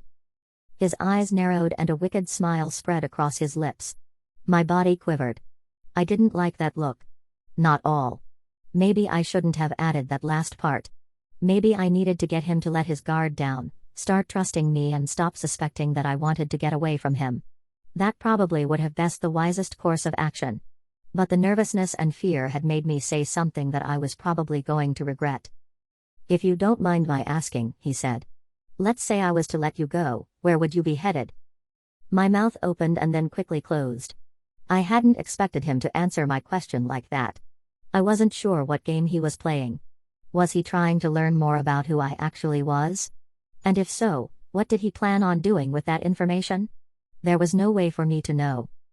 But I had to keep in mind that I was dealing with a mafia operation that probably had a very sophisticated security and surveillance apparatus. If I lied to them, they wouldn't have much trouble figuring it out. Might as well tell the truth, I thought. "Before I answer your question, can you tell me something?" "Maybe," he replied. I sighed and continued, "I just want to know why you're asking me. Can you tell me that?" "No," he said sharply. "Answer the question. And please don't forget that I'm the only thing standing in between you and my uncle's savagery." I felt a lump in my throat. I swallowed hard. What a nice guy I was dealing with. He just had to give me a friendly reminder that I could be brutally assaulted at any moment. I had never felt so helpless and alone. "Thanks for not letting me forget," I snickered. "I hope that." "Answer the fucking question," he barked. My eyes opened wide with fear. He was glaring at me. Once again that tingling sensation spread throughout my body. And the wetness between my legs increased. "I'm supposed to start school at Georgetown in a couple weeks. I've always wanted to go into politics. And that's why I choose a school in D.C. But now that dream is completely ruined. And it looks like my whole life is as well." There was a strange expression on his face. He was staring off into the distance, lost in his own thoughts. "You mean you wanted to go into politics, even with all the shit that your father was doing?" Anger took hold of me. If I wasn't chained to this hospital bed, I would have lunged at him and tried to wrap my hands around his throat. I had no idea my father associated with mafia people. I wanted to be just like him because I thought he was one of the good politicians. With his eyes still staring off into the distance, he asked, "You wanted to be just like your father?" "Yes, of course. Don't you?" Isn't that why you're in this world, instead of going to school or working at a company or something? Instead of answering, he stood up and turned his back to me. For several minutes, he paced back and forth in front of my bed, mumbling to himself. I wasn't sure what was going on. Hopefully, I hadn't said something to upset him. Or maybe I had triggered something.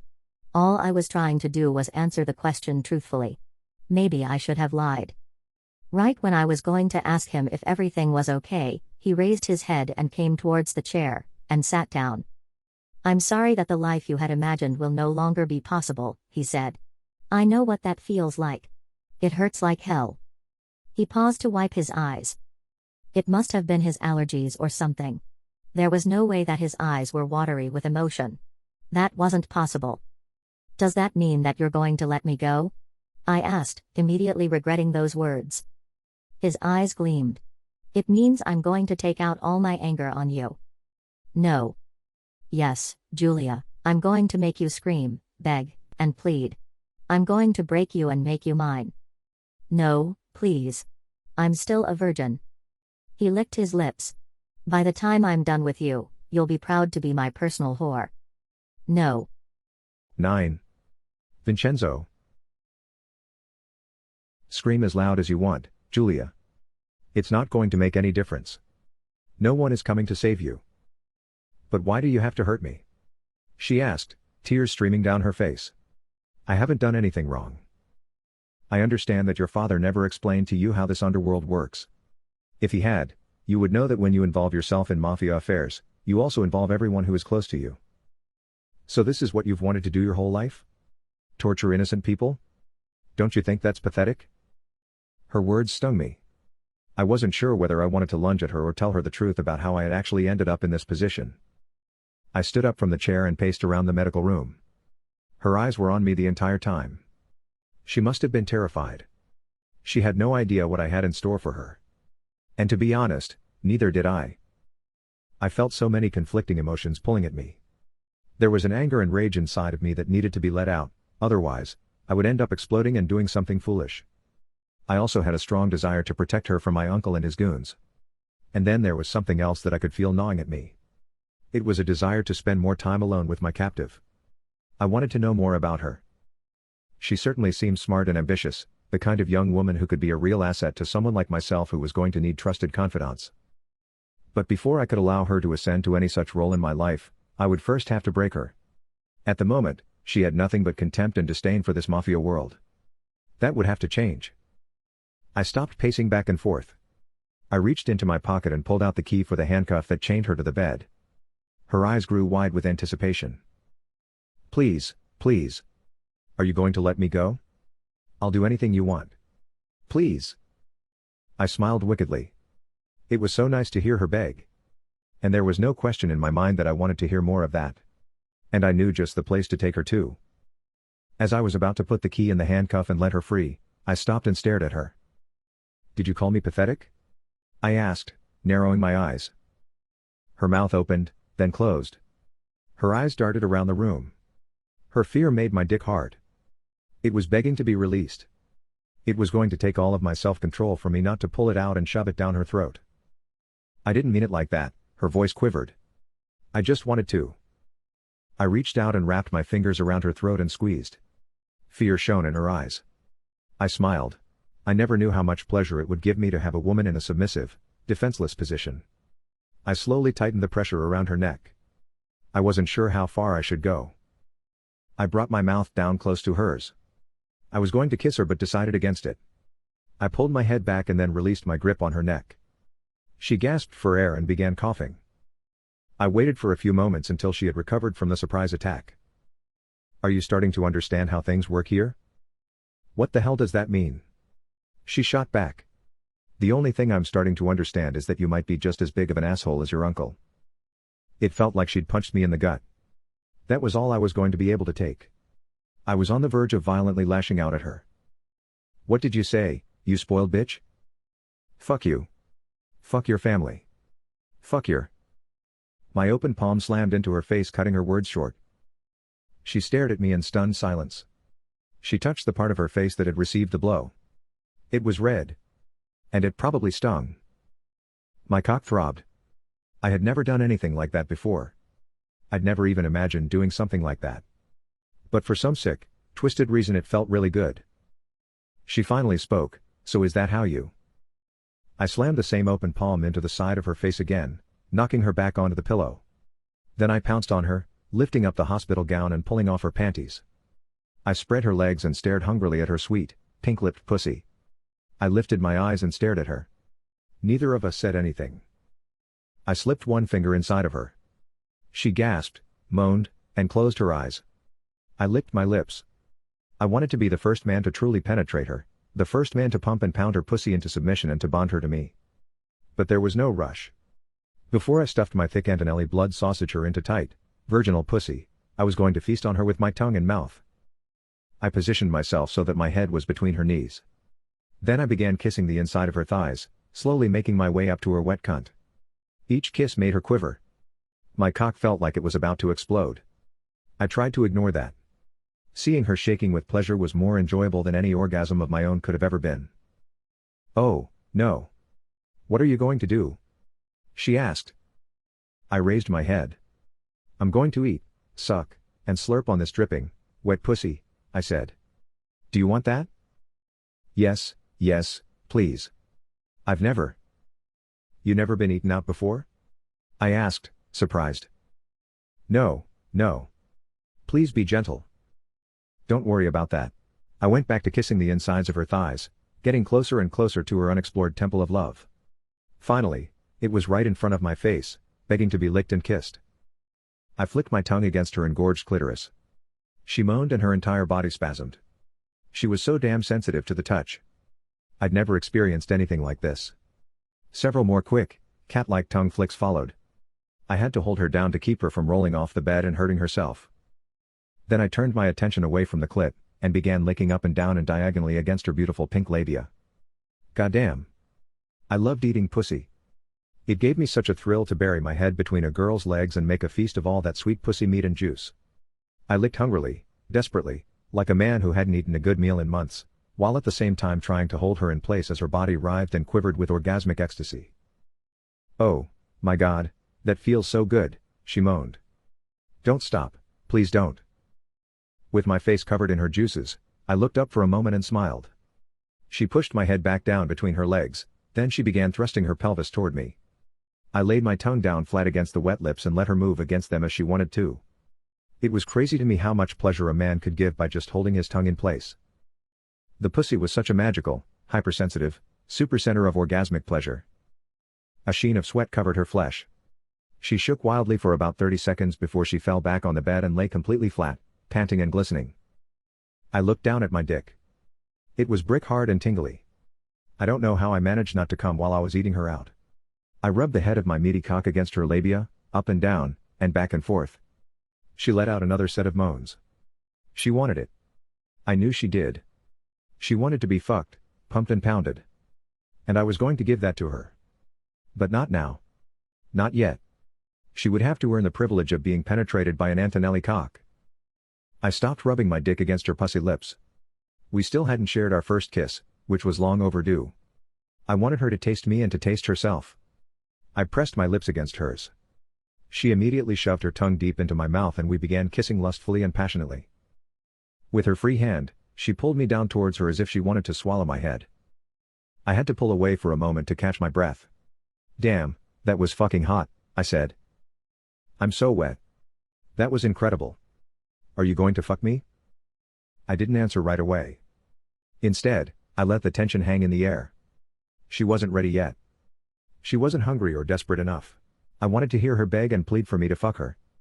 That wasn't going to happen here in the medical room.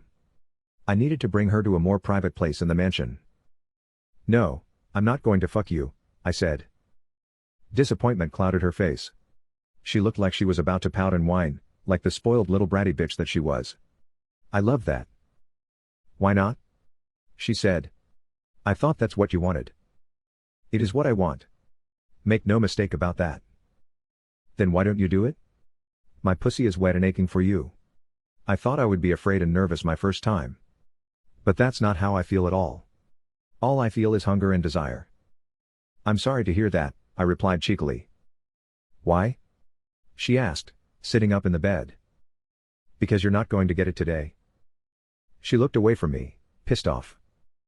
But what if I let you taste it? Would like to feel my fat cock moving in between your pretty lips and then deep down into your throat? Her eyes gleamed. She licked her lips. I reached down and slipped a finger into her pussy. I pulled the finger out and then pushed it into her mouth. She hungrily sucked on her juices as our eyes remained fixed on each other. For a young woman with such little experience, she was certainly a fast learner. She knew how to let down her inhibitions and allow her dirty, naughty, kinky side to come to the surface. I liked that. A lot. I thought about undoing her handcuff but decided against it. It would be better for her to stay in this vulnerable position. I got out of bed and walked to the side of it. I stripped off my clothes, revealing my lean, muscular physique. All of that time I'd spent both in the pool and the weight room had paid off over the years. She looked me up and down, her eyes on fire with lust. With her free hand, she began rubbing her clit. I grabbed my dick and stroked it back and forth as I watched her. Goddamn, this was so hot. I felt like I was going to explode. Open your mouth, I said. She ignored me. Or maybe she couldn't hear me. Open your fucking mouth, I growled, the anger and lust rising inside of me. This time she obeyed, opening her mouth as she continued playing with herself. Before I could even shove the hard dick meat in between those pretty, puckered lips, her entire body began quivering. I grabbed her throat. And then shoved my rod into her mouth. Her eyes rolled back into her head. Her body spasmed wildly. Her lips clamped down on my cock. And that was it. I couldn't take any more. Ah. I groaned as a huge load of cum exploded in her throat. It kept coming and coming, shooting and shooting. Her mouth clamped down even tighter on my geyser-like dick and she greedily sucked up every last drop. I stood over her panting, exhausted, and covered in sweat. She swallowed the load, then licked her lips. Holy shit, I said. That was amazing. She looked up at me smiling, her eyes twinkling with desire. 10. Julia. The first time I felt his open palm slamming into my face, I was shocked, stunned, and confused. I had no idea what I'd done to make him that angry. And even if I had said something to upset him, I couldn't believe that he would lash out at me like that. But the second time he slapped me, I felt a tingly, excited sensation spreading through my body. And I'd also felt a wetness developing between my thighs. Because I had basically no sexual experience, outside of the French kissing and groping I'd done with a couple guys, I had no idea whether my feelings were normal. Was I supposed to like the rough treatment? Was I supposed to be turned on by a guy releasing his anger on me? I had no idea. And unfortunately, I had no one to ask. I was just going to have to figure this out on my own. Or maybe I wouldn't figure it out. Maybe I would just enjoy it while it lasted, instead of worrying about whether someone else would consider it a good thing or not. It felt so good to know that I could inspire that kind of passion and desire in a guy. That was something that I had never thought possible. And it wasn't just any guy. Vincenzo belonged to one of the most powerful mafia families in the city. There was no shortage of young women who would have lined up to be where I was, chained to a hospital bed, panting, covered in sweat, with the taste of his hot cum still in my mouth. Before leaving the room about 10 minutes ago, he kissed me deeply and told me how sexy I was. He also said that he'd never come so hard in his life. When he said that, I couldn't help giggling and blushing. Obviously, no guy had ever said that to me before because I'd never made a guy come before. Like I told Vincenzo, I had always expected my first sexual encounter to be filled with fear, nervousness, and awkward moments. But what I had experienced with him had been nothing like that. There was no time for me to be afraid or nervous. Passion and lust took hold of us and everything happened so fast and furiously. And there certainly wasn't any awkwardness. Everything had felt so natural. I closed my eyes and slipped my hand down between my legs. I could still feel the wetness of my desire. So many of my own juices had oozed out of me while he expertly pleasured me with his tongue. That was so freaking incredible. I couldn't wait for the next time he went down on me. The way he flicked at my clit with his tongue almost made me jump out of my skin. I had no idea that I could writhe and spasm like that. Now I understood why my classmates were always so horny and eager to hook up with hot guys. Yet, I didn't feel like I had missed out on anything. Actually, I was really happy that had I waited, Having my first real hookup with someone as sexy and dominant as Vincenzo made it seem even more special. I felt that I was at the beginning of a really great relationship. Things could only get better from here going forward. Our connection was only going to grow deeper and deeper. Where was he? When was he coming back? If he was laying next to me in this bed, I would cuddle up inside his arms as we spooned and whispered sweet nothings to each other. If I had any regrets about what we did together, it was that he hadn't penetrated me. Even after our hot, sexy, uninhibited encounter, I was still a virgin. That was a little disappointing. I wanted him to fuck me. I wanted him to make me cry from both pain and pleasure as his huge rod, and oh my god, it was so damn big, pumped in and out of me. The girls I went to school with were always comparing the sizes of the guys they hooked up with. It had never made much sense to me. From the times that I had played with myself, my vagina had felt so tight that I couldn't imagine a penis having to be that big for it to be more than enough to fill me up. Vincenzo's member certainly looked like it could fill me up. Actually, it looked like it could break me in two. For some weird reason, that really turned me on. The idea of being fucked into oblivion, fucked until I could barely walk, fucked until my pussy was achy and swollen, really turned me on. Suddenly, I felt a pit in my stomach. Maybe I was getting ahead of myself. Maybe this was something he did all the time with girls much more attractive and experienced than me. Maybe he had a serious girlfriend and he only saw me as some fun on the side. No, no. I shook my head from side to shake those thoughts out of existence. His energy, his desire, and his words had all seemed so genuine. That was one thing that I liked about the people in this mafia world. They were more than willing to tell you exactly what was on their mind. And they didn't give a crap about hurting your feelings. I wished my father could have been more like that, instead of living a lie for so many years and leading me to think that he was a completely different person than he turned out to be. But I didn't want to think about my father's deception. Those feelings of sadness and disappointment that I felt toward him would soon turn into anger and bitterness. I didn't want to go down that path. I still had my whole life in front of me. And besides, if it weren't for his missteps, then I probably would never have met Vincenzo. So in one way or another, maybe everything was going to work out for the best. While the sexual play between us had been incredible, and something I would remember for a long time, there was a lot more than just lust to how I was beginning to feel about Vincenzo. I might have been going crazy, but I couldn't help feeling that we really might have some things in common. I wanted to know more about his story. I figured that he had wanted to be involved in mafia activities from a young age. That was probably the way he had been raised. But he probably didn't expect his parents to be killed while he was still so young. As bad as I felt about the way things were falling apart in my family, my parents were still alive. I could still reach out to them. Well, that technically wasn't true for the moment. But in a few weeks, when things calmed down, I was sure that I would get a chance to see them again, to hug them, to cry with them. Or maybe to yell and argue. There was no way to be sure. Vincenzo would never again get the opportunity to do any of those things. That must have created an unbelievable void in his life and in his heart. I had to keep that in mind the next time I saw him.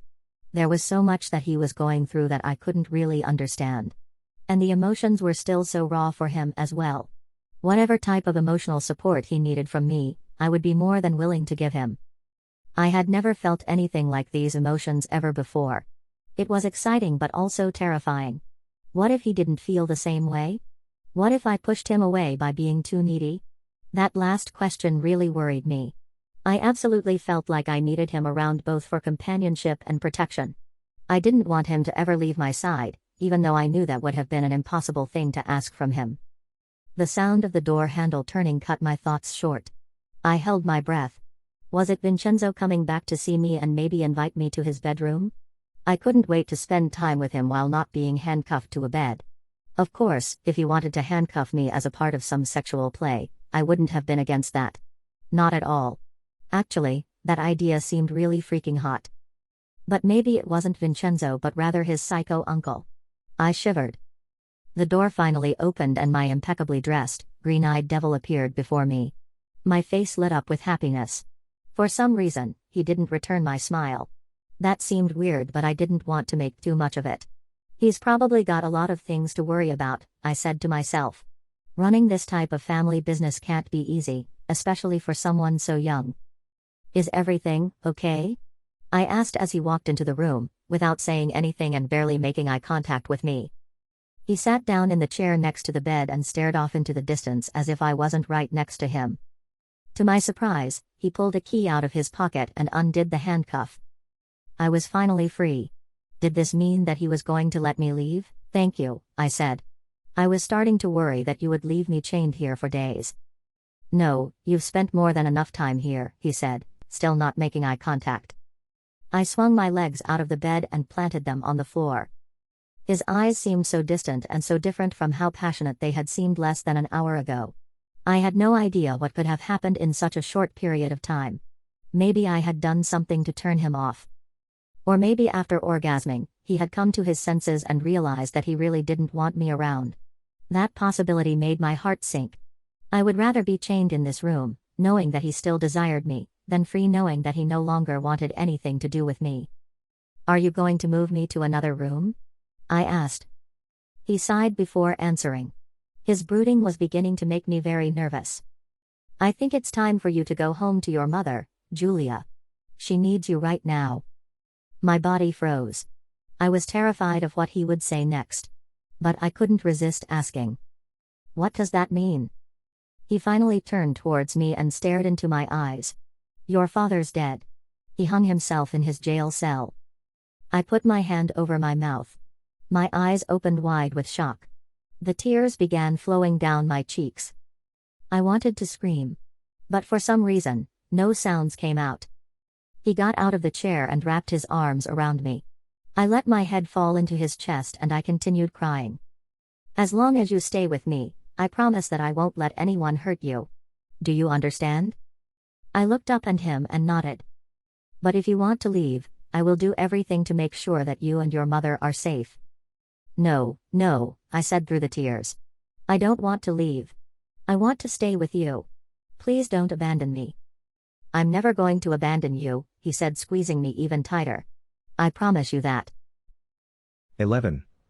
Vincenzo. When I walked into my uncle's office, I immediately got the feeling that things weren't going to end well between us. He was sitting at his desk, his eyes shifting back and forth from various computer monitors. His 3 henchmen, who seemed to be everywhere he was, were standing up looking as grim-faced as ever in their dark gray suits. I hoped that things would never get to the point where I would need 3 dudes to constantly follow me around to feel safe. Nothing about that seemed appealing. But maybe my opinion would change as I got more accustomed to this new role that I would be playing. I sat down in the chair in front of my uncle's desk and waited for him to acknowledge me. After a couple minutes of typing away at his keyboard, he took a swig from a large coffee cup and made eye contact with me. I hope you've been getting enough sleep, he said. Even when he said things that were seemingly harmless or innocent, I couldn't help suspecting that there was a deeper meaning behind his words. He might have been trying to test whether or not I was too soft for mafia activities. Maybe I didn't have the mental or physical stamina to handle the responsibilities that would be put on my shoulders. Nothing was ever harmless or innocent with him. That's probably what made him good at what he did. It's also what made him an unpredictable psychopath. I'm doing all right, I said. Once I get into a routine I should be fine. He nodded up and down. It's unfortunate what happened to our old man. He seemed like a really great guy. His eyes gleamed sadistically. I wasn't sure how to respond. I understood that Julia's father hadn't hung himself in his jail cell. The guy had too much money and too many connections to end things so abruptly. He would have been able to hire the most powerful lawyers in the country and they would have put up a hell of a defense. But ironically, the reason that he had to get taken out before he could sit down with the district attorney and cut a deal was precisely because he had too many connections. He knew where too many of the skeletons in New York City politics were buried. He wasn't the only prominent politician getting in bed with the mafia. The entire city was rife with that sort of corruption.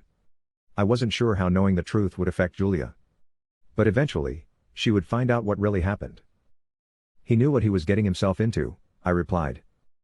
Do you? He shot back, his voice filled with hostility.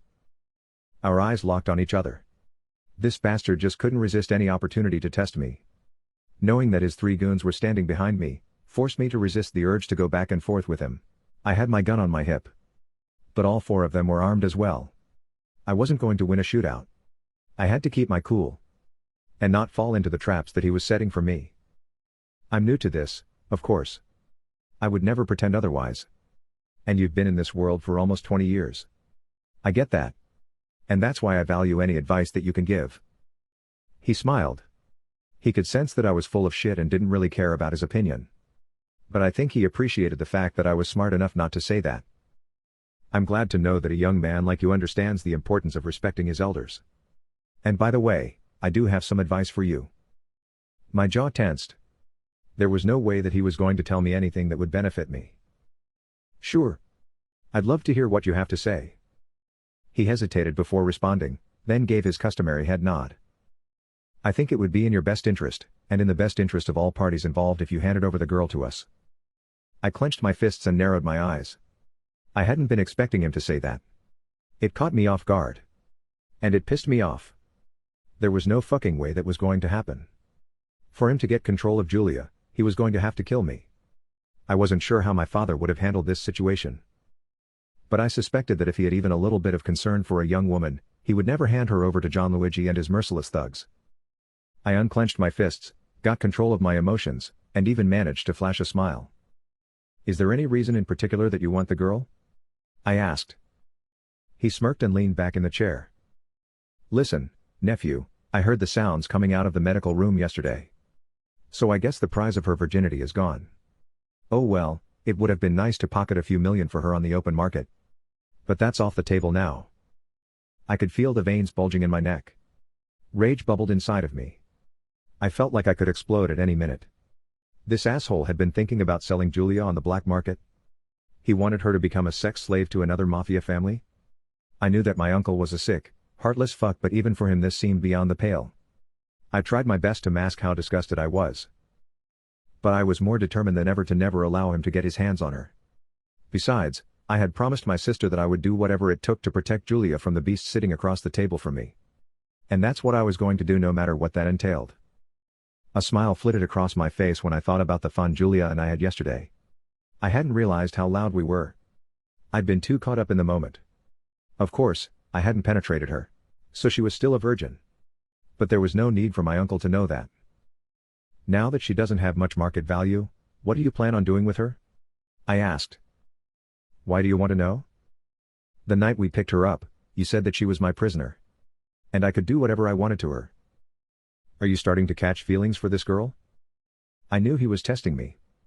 He wanted me to react emotionally. I wasn't going to take the bait. The only feelings that I have for her are disdain and contempt. And that's why I plan on punishing her until those feelings have been drained from my body. That sounds good, he replied, looking past me and making eye contact with his men. But we have other things to take into account.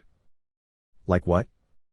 I listened in horror for the next several minutes as he explained to me that other prominent mafia families wanted to take their turn enjoying Julia's charms. Their encounters with her would be filmed and photographed. They wanted to send a message to the political class. Stay out of our world or the people closest to you will suffer grave consequences. It made me sick listening to him talk about that kind of depravity as if it were the most normal thing in the world.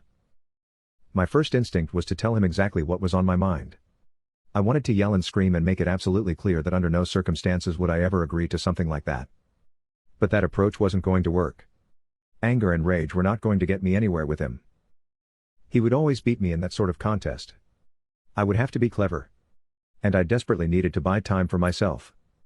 The only way to do that would be by pretending to go along with his plans. I don't have any problem with that, I said, trying my best to mask the lie. But I'm not done punishing her. A few more days and she should be completely broken. Once that's been achieved, I will be more than happy for the other families to have their way with her. It hurt my soul to have to utter those words. But given the circumstances, I really had no other choice. My uncle seemed skeptical. He kept his eyes locked on me for a few moments before finally smiling and standing up. I stood up as well and kept my hand near my gun. I wasn't going to win a shootout. But that didn't mean I couldn't take out a couple of them. He walked around his desk and stopped in front of me. He put his hand on my shoulder and gently squeezed. My first instinct was to push it away. But I didn't want to betray how I was actually feeling. Your father would be very proud of you, he said. You're learning quickly what it's actually going to take to be a part of this. I bit down on my bottom lip to keep from responding.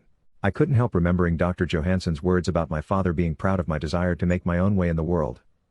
My father was already proud of me. I just wish I'd known that while he was still alive.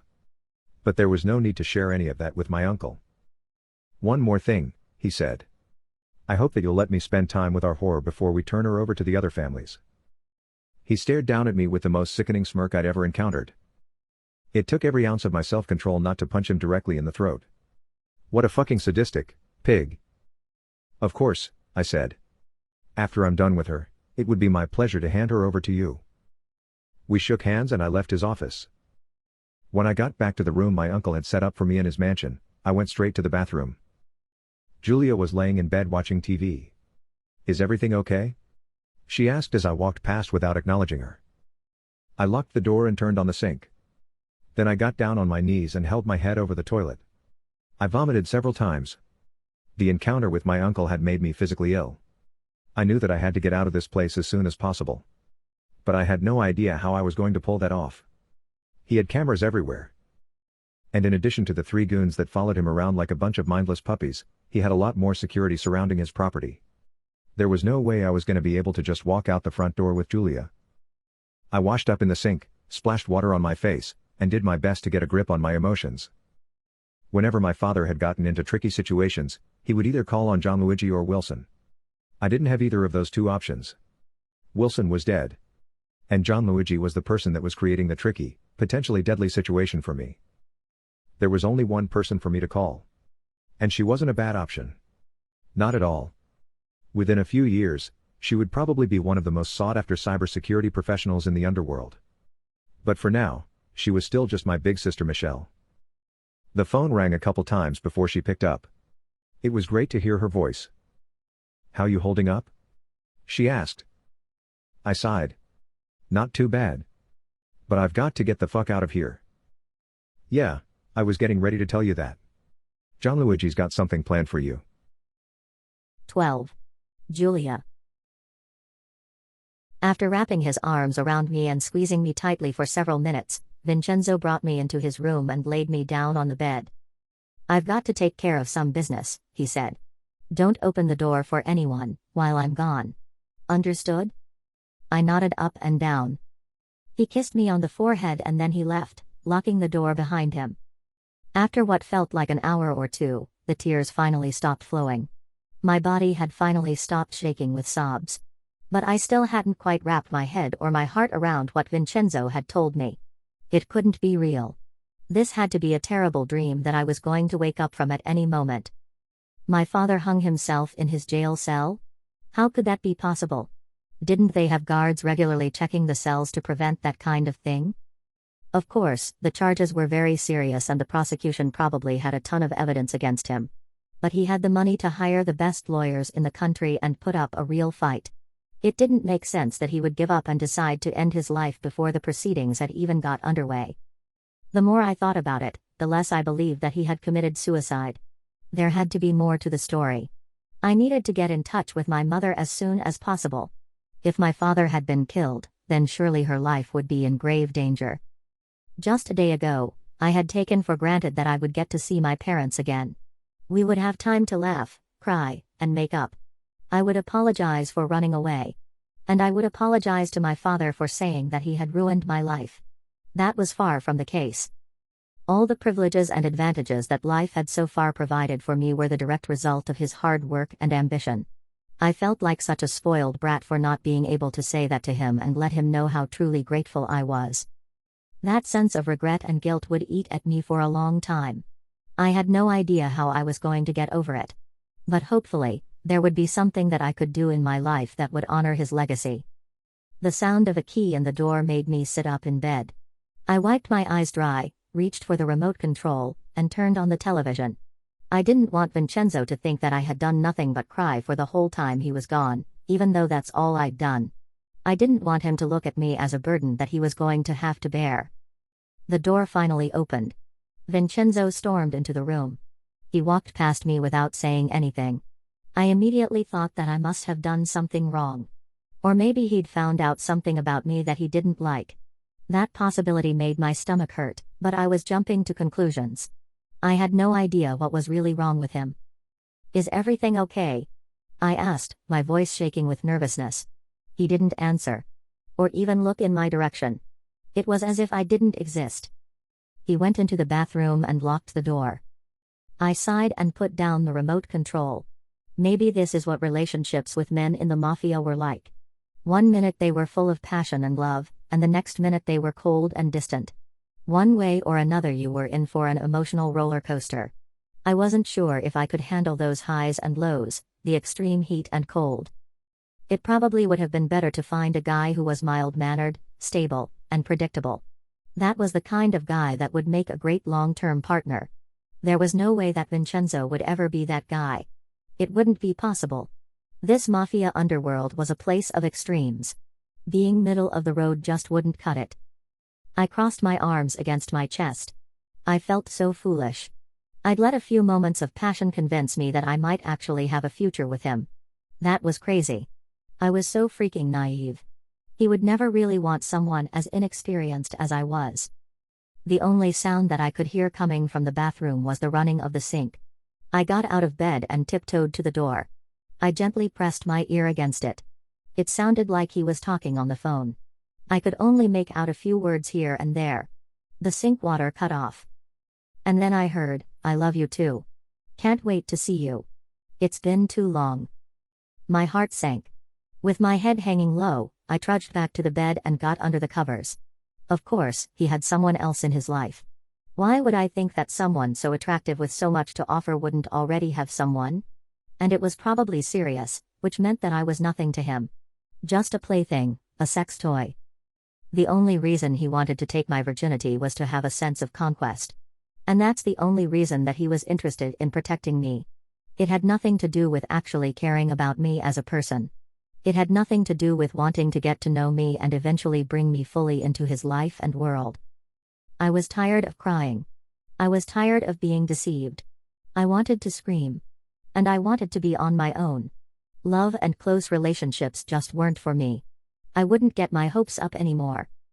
When Vincenzo finally came out of the bathroom, he had a smile on his face. I looked away from him and smirked. I guess all he needed to brighten his mood was to talk to his girlfriend. What a jerk.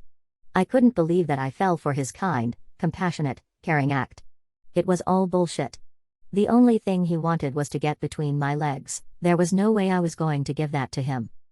In a matter of minutes, I'd gone from being certain that he would be the first man to penetrate me to being certain that there was absolutely no way that I would let him between my legs.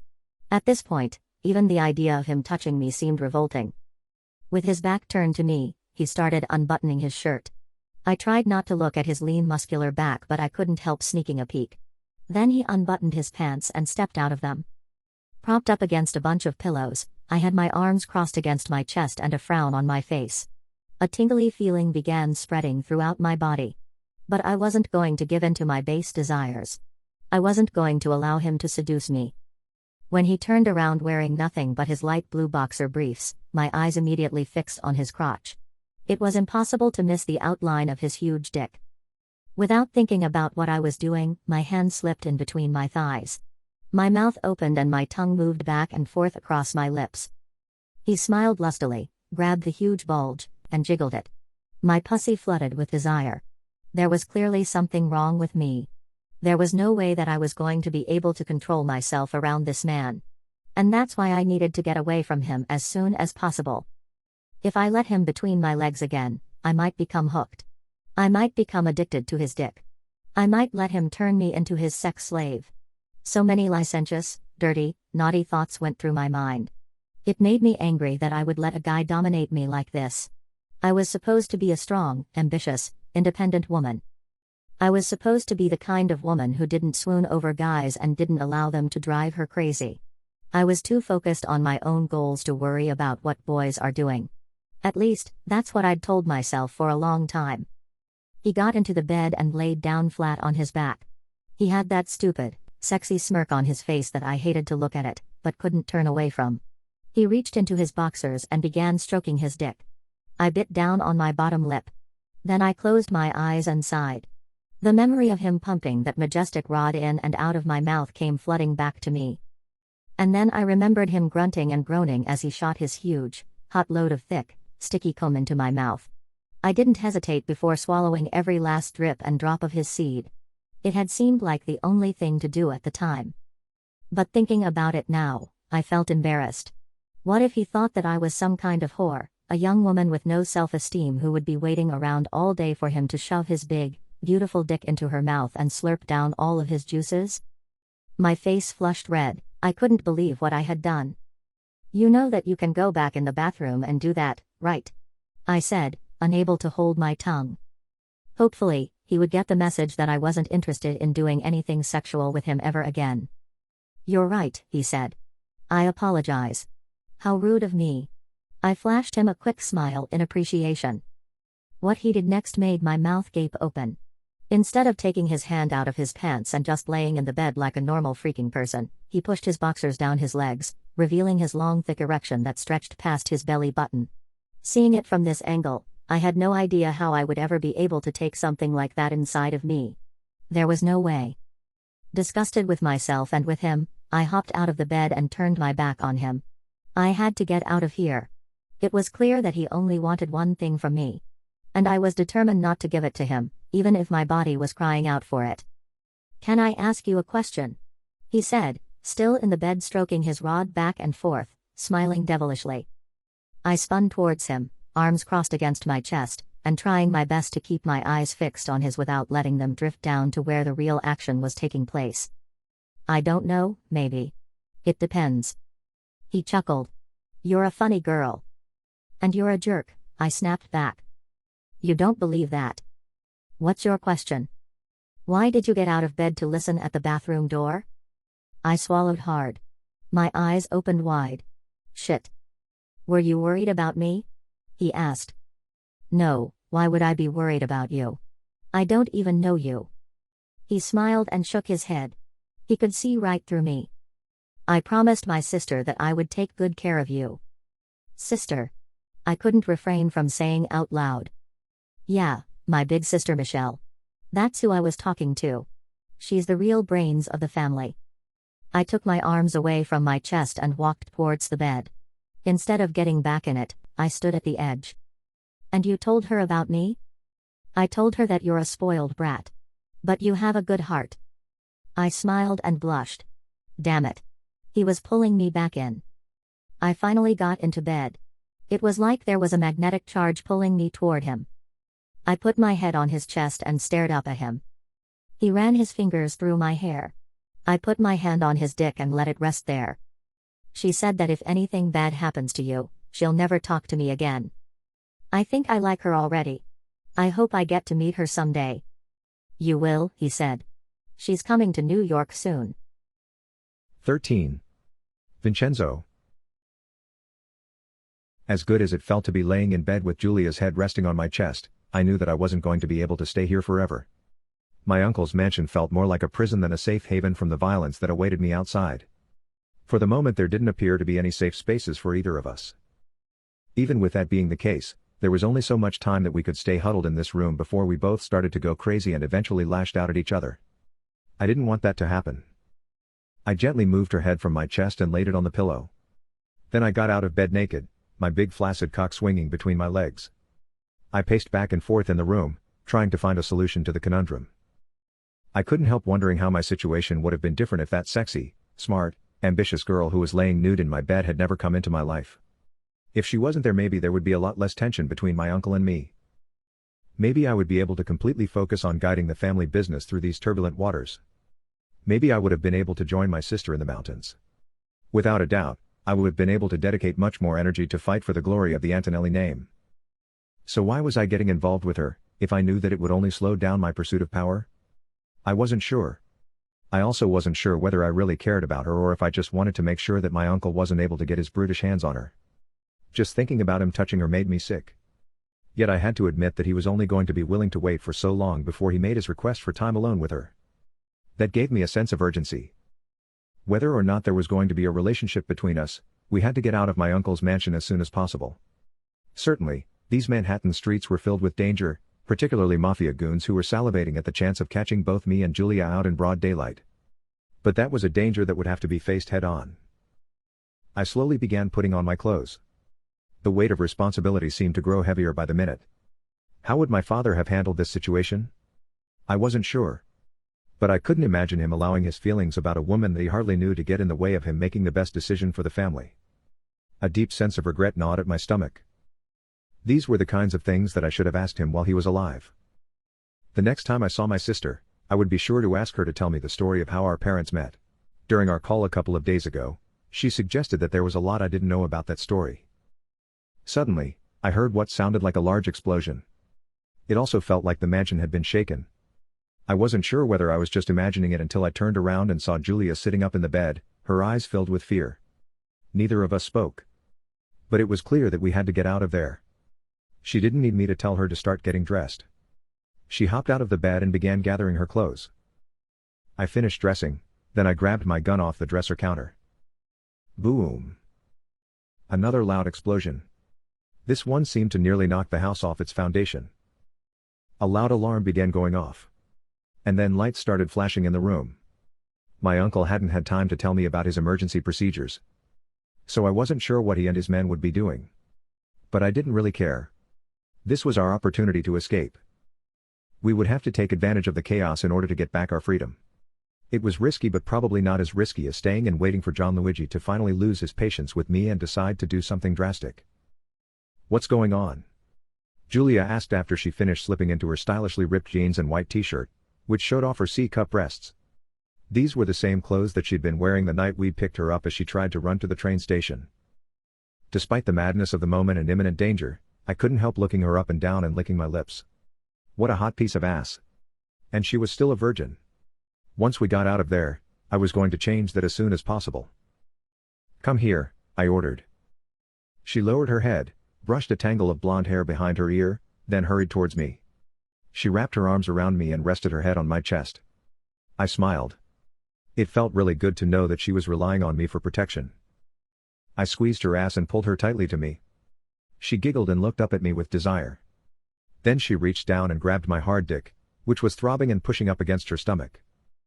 "I'm still waiting for you to fuck me," she said. "Trust me, I can hardly think about anything else. But first things first." "Okay, but promise me one thing," she said, her expression and the tone of her voice suddenly changing. Something about the way she was looking at me shook me to my core. I didn't want to know what she was going to ask me next. But I had to ask. "And what's that?" "Promise me that no matter what happens, you won't let your uncle or any of his men," she said, frowning, "put their hands on me and..." I covered her mouth to keep her from finishing the sentence. She had said more than enough. But apparently, she didn't think so. She pushed my hand away and glared at me. "Let me finish. I would rather you kill me than allow that. Do you understand?" I hesitated before responding. What was I supposed to say to that? Of course, it made me sick to think about the scenario that she was alluding to. I had promised my sister and myself that no matter what happened, under no circumstances would I allow my uncle to do anything to her. But if things somehow took a turn for the worst, did she really want me to kill her? I couldn't tell whether she was just saying it in the heat of the moment or if she truly felt that strongly about it. Either way, it was a noble stance to take. And I definitely respected her for that. I brushed the hair out of her face and then kissed her forehead. I felt like I could swim in her big blue eyes. I was going to do every fucking thing in my power to protect her. "I promise," I finally said. "But I'm going to make sure that it doesn't come to that." "Thank you," she said, her eyes wet with emotion. "Enough talking. We've got to get out here." "Where are we going?" she asked. "I'm not sure yet. But whatever happens, especially if there's any shooting, just stay behind me. Okay?" She nodded up and down. I closed my eyes, took several deep breaths, and steadied my nerves. I pulled out my gun and walked to the bedroom door. I peered out the keyhole, fearful that we might be walking into an ambush. I couldn't see or hear anything. Adrenaline surged through my body. It was both excitement and fear. Excitement because I was hungry for action. Sitting around waiting for things to happen made me feel like a coward, someone my father would be ashamed to call his son. But I had to admit to myself that I felt a lot of fear because I had no idea what we were going to face on the other side of that door. And I also felt fear because it was more than my life that was at stake. Julia hadn't asked to be part of this. Her fate had been sealed by her father's foolishness. She didn't deserve to die for that. I undid the lock and slowly turned the door handle. I could feel Julia's breath on my neck. I opened the door, stepped into the hallway, and quickly turned from side to side, gun drawn and ready to fire. There was nobody there. "Let's go this way," I said. We began jogging down the hallway towards a stairway that would take us to a back exit.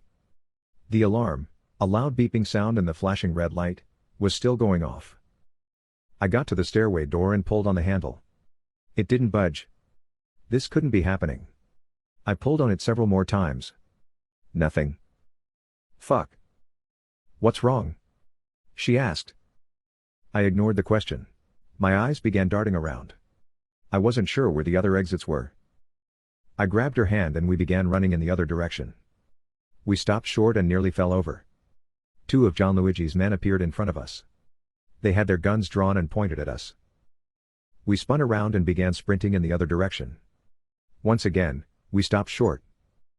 John Luigi and another one of his henchmen came out of nowhere from around a corner. My head turned back and forth. We were trapped. This was it. Do it, Julia said. Shot me. The gun shook in my hand. My mind went blank. This couldn't be real. It had to be a bad dream that I was going to wake up from at any moment. She tried to grab the gun from me. I'll do it myself, she said. Give it to me. I managed to push her off. I threw the gun towards my uncle and put my hands in the air. The alarm cut off and the red light stopped flashing. I could hear my heart pounding in my chest. From both sides of us, the men began approaching, their guns still drawn. This was exactly the kind of situation that I had been trying to avoid. Unfortunately, we had fallen right into it. John Luigi stopped about 10 feet from us. He put his gun away and then picked up mine. He turned it over in his hands. Not bad, he said. My first gun was a snub-nosed .38 as well. Make sure to keep it clean and it will last you a long time. He walked towards me and handed me the gun. I couldn't believe it. This must have been some kind of trap. But instead of asking any questions, I holstered my weapon. As you might have heard, we had a little security breach, my uncle said. He spent the next few minutes explaining that a group of men had thrown Molotov cocktails into the mansion. That's what the loud explosions were. And that's what had set off the alarm system. Any idea who could have done it?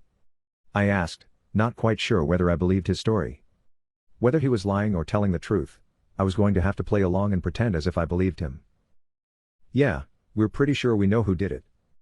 But you don't need to worry about that right now. Why not? It seems like a pretty important thing to worry about, I said skeptically. He took several menacing steps toward me. My hand slid down towards my holster. His eyes followed it. I hope I don't end up regretting saving your ass, he said. Saving my ass? You mean like how my father had to always save yours? His lips quivered with rage. I was pushing him to the brink of an explosion. It might not have been the smartest thing in the world. But at that moment I didn't give a shit.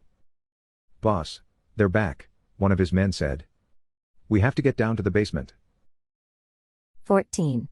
Julia. My heart raced as I walked down the darkened staircase. Every few steps I would turn around and look at Vincenzo, who was right behind me. I could tell by the expression on his face that he wasn't sure about what we were doing. But I trusted him to figure it out. Two of his uncle's men were walking down the stairs in front of us, while his uncle and another man were behind us. So basically we were trapped. But supposedly we were going to the basement, which was the safest part of the mansion. Whatever the case, I was tired of running. I wanted to lay my head down in my bed. I wanted to be able to walk around the city streets like a normal person. I had no idea when I would be able to return to that life, but the first chance I got, I would be sure to seize it. How much further? Vincenzo asked, his voice echoing off the concrete walls. The sound of our collective footsteps continued for several moments before the question was answered. Just another 30 seconds, nephew, his uncle answered. Your patience is greatly appreciated. I spun and looked at Vincenzo. He didn't seem pleased by his uncle's tone. I didn't see how two people who were so different would ever be able to work together. There would inevitably be a power struggle and there would only be one winner. As much as I wanted to believe that Vincenzo would come out on top, it was impossible not to recognize that the odds were firmly against him. A loud explosion shook the staircase. Everyone stopped. Seconds later the alarm began ringing and a red light began flashing. One more flight of stairs and we're safe, ladies and gentlemen, John Luigi said. We finally arrived at the bottom of the stairwell. A narrow hallway with an unpainted concrete floor and walls took us to a steel door with the kind of handle you might see on a bank vault. Vincenzo's uncle stepped forward, entered a combination, then placed his hand on a fingerprint reader. 5 seconds later, the massive door opened. "There's not much to look at," Gianluigi said. "But they could drop a bomb on the mansion and we'd still be safe in here." I looked at Vincenzo, not sure whether it would be safe to be locked in this bomb-proof shelter with these men. He squeezed my shoulder and nodded. I sighed and shook my head. I didn't like where this was going. But the last thing I wanted to do was get into an argument. I was going to trust him. He was going to do everything in his power to protect me. I walked into the shelter and nearly fell over when I saw a thin, frail woman standing in between armed men, dressed all in black, whose faces were covered with masks. Without warning, Vincenzo put his arms around me and pulled me into a corner. "What the fuck is going on?" he yelled. "Who are these people?" Gianluigi stepped forward, a serious expression etched on his face. "I don't know why I'm doing this. But I'm giving our friend Giulia a chance to leave our world and disappear." "What are you talking about? She can't leave. I have to protect her. I'm the only thing standing between her and a certain death. I understand that you've developed feelings for the young woman. But I think that she would be much happier living a normal life. She isn't built to be a part of a mafia family." My head was pounding. And I had a strong desire to scream at the top of my lungs. Listening to two men discuss what would be best for me while I was standing right there was infuriating. If this was what life was going to be like in this family, then the best thing would be to leave right now and never look back. For the last several minutes, my mother had been standing between the armed and masked men with her hand covering her mouth and tears streaming down her cheeks. I still couldn't believe that she was actually here. I needed to touch her, hug her, and cry in her arms to make sure it was real. I began walking toward her. Vincenzo grabbed my arm and pulled me back. I knocked his arm away. "What are you doing?" I said. "Get your hands off me." His eyes narrowed and shot daggers at me. Then he whispered, "It's a trap. If you go over there, we'll never see each other again." I wasn't paying attention to his words anymore. I wanted out.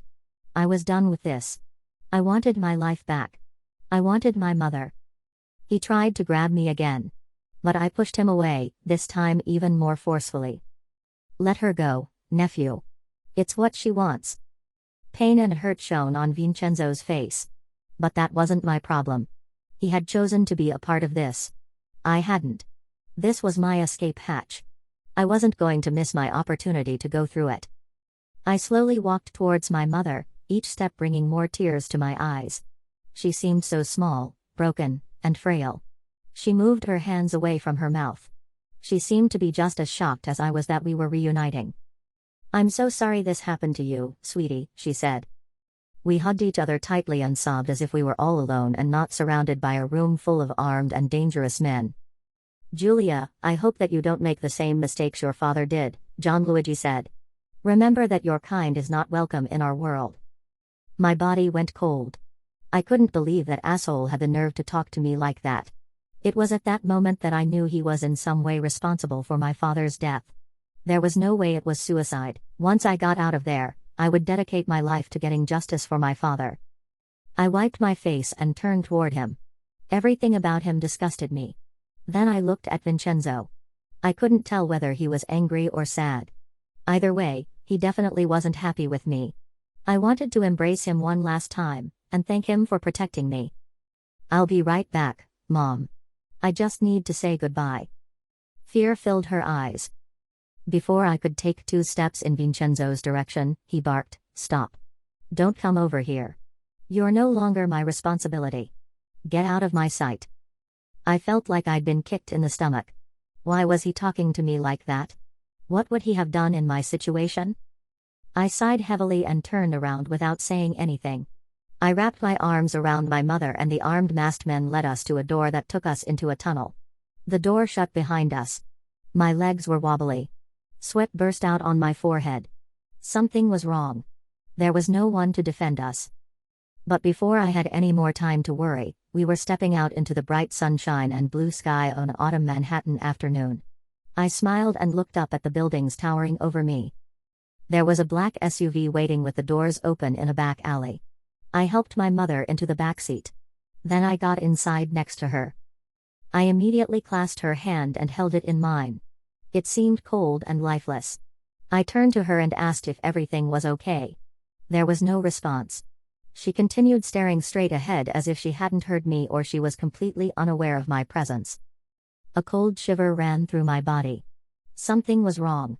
Very wrong. She wasn't drunk, but she appeared under the influence of something. She was never this calm or this quiet.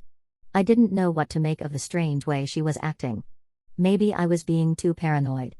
This might have just been her way of reacting to the trauma that she'd gone through recently. I couldn't blame her for that. I was still trying and failing to make sense of everything that had happened.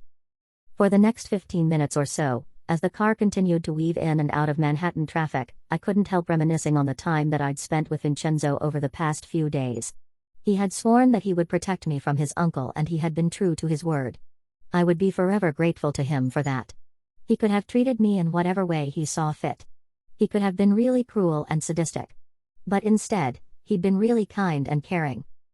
I only wished that he would take his life in another direction. The Mafia underworld didn't seem like the right place for someone like him. But what did I know? Maybe everything between us had been an act, and now that it was over, we would probably stop thinking about each in a very short period of time. I hated thinking like that. But there was no point lying to myself. He would easily be able to find a woman to replace me. And once I got back to my normal life, I wouldn't have trouble finding attractive guys who came from good families and had good careers. Solid, reliable guys that I could build a life with. Walking away from each other before our attachment or connection grew any deeper was definitely the best option for both of us. Even if it did hurt in the present moment, each day it would hurt a little less and we would go on with our lives. I looked out the windows and noticed that we had entered the Chelsea Piers section of Manhattan. I was tempted to ask the driver and the armed man sitting in the passenger seat where we were going. When I got into the car, I'd assumed that we were being taken back to our home in the suburbs. And I'd also assumed that the masked and armed men would serve as our personal security guards. If that were the case, why hadn't we gotten on the Henry Hudson Parkway and headed north? The SUV turned down a dead-end street and came to a stop. The East River was in front of us. On either side of us, there were warehouses. Panicked, my eyes darted all around. I saw two cars coming down the street towards us. They parked. My heart pounded in my chest. "Excuse me, sir, can you take us to our home in Scarsdale? I don't feel comfortable here." The two men in the front of the car looked at each other. "Don't worry, young lady, the 5 families are going to take very good care of you," the soldier said. "It shouldn't take long before you feel right at home." My jaw dropped. What did that mean? I had never heard of the 5 families. Suddenly, my mother squeezed my hand and turned toward me. Her eyes were filled with tears. "I'm so sorry, Julia," she said. "I didn't have a choice. They were going to torture me, then kill me." "We're still going to torture and kill you, you worthless bitch," the soldier said. "But we're going to have a lot more fun taking your daughter's virginity." I began trembling. I'd walked directly into a trap.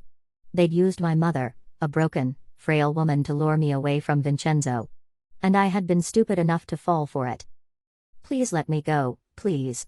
I didn't do anything to you." My eyes kept darting around. Several men got out of the cars parked behind us. Moments later, the door to my right opened. A bag was thrown over my head.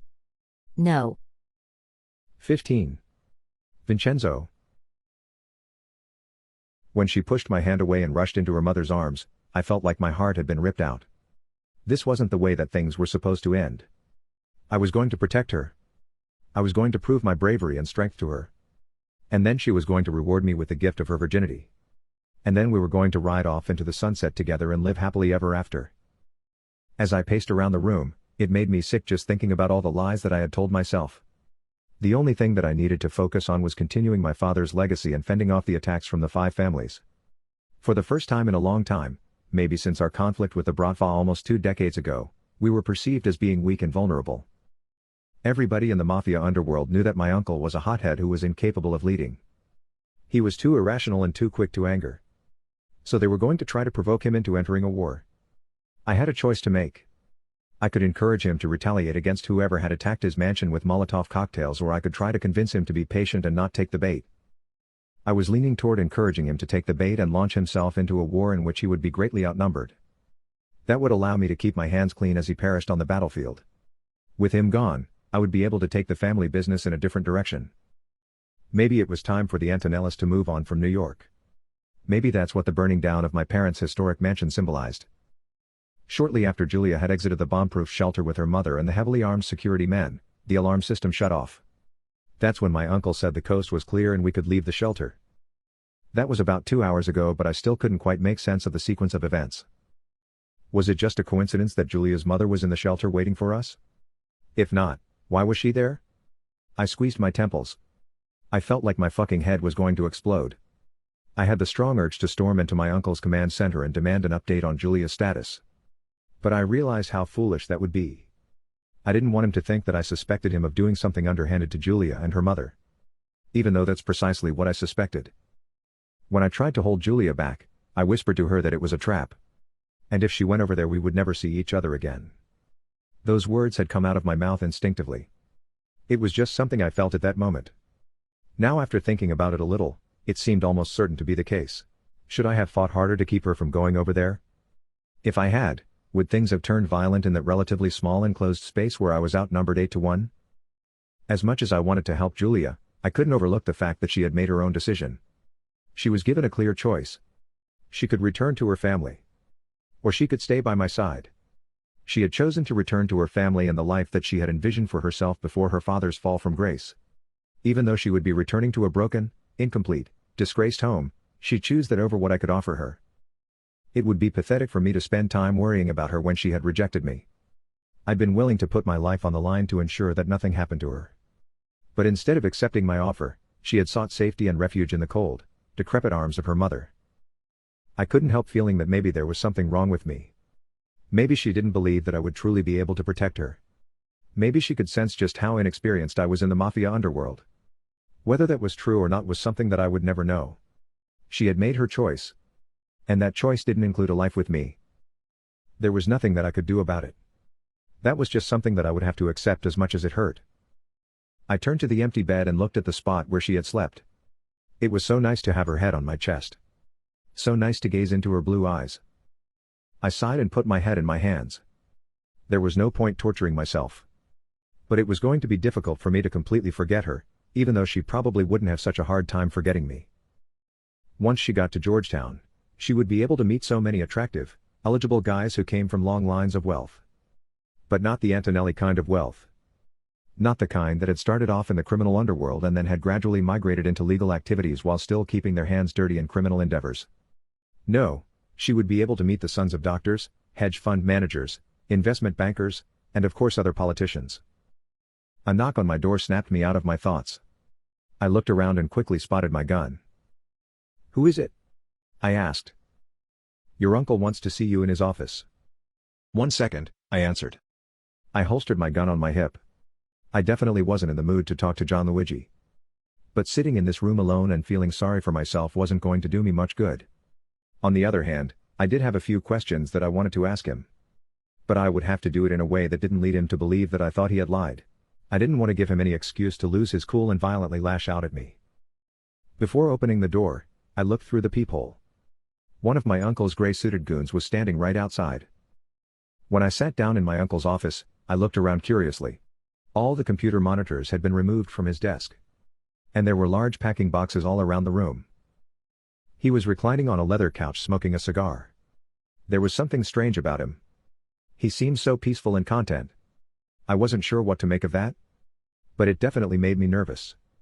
Something big was going on. And I needed to get to the bottom of it as soon as possible. "I hope you aren't too heartbroken," he said, blowing a big cloud of smoke into the air. I grit my teeth and clenched my jaw. "Here we go," I said to myself. Of course, he's going to taunt me. What a complete fucking asshole. It was going to take every bit of my self-control to keep from lunging at him and knocking his teeth in. "I'll be fine," I said. "I just hope that everything works out for her." "I'm sure everything is going to work out exactly the way it's supposed to," he shot back. Our eyes locked. Then he smirked and took another puff on the cigar. I didn't like the tone of his voice or his cryptic words. He was trying to get an emotional reaction out of me. I had to play it cool. "Where are your 3 puppy dogs?" I asked, noticing that for the first time in what seemed like forever that his 3 loyal goons were not right by his side. "They're busy packing and preparing to get on the road." "Packing? You going on vacation?" "I wouldn't say a vacation. More like a permanent move." He spent the next few minutes explaining that he planned on moving out of Manhattan and permanently relocating to the Bahamas. For a few decades now my family had owned a significant number of properties and businesses down there.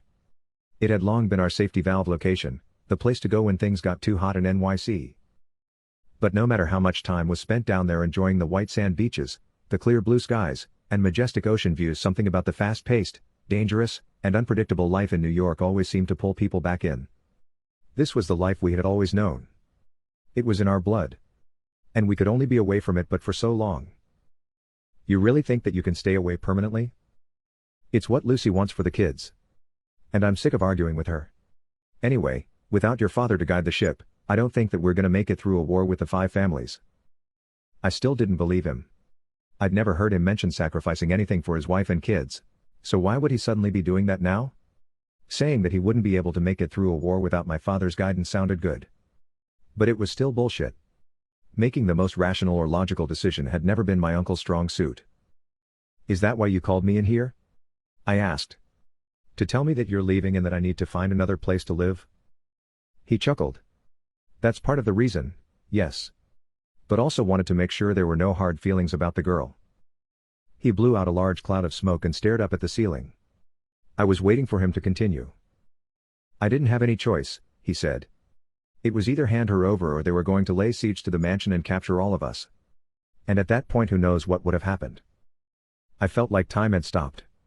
This couldn't actually be happening. Had I really just heard him right? My tongue felt like it was stuck to the roof of my mouth. For a moment, I forget how to form words and sentences. There was a tightness in my chest.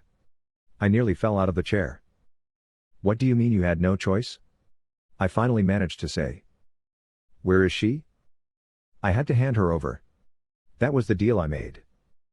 He went into further detail explaining that after the initial Molotov cocktail attacks, he had hastily negotiated an agreement with the 5 families.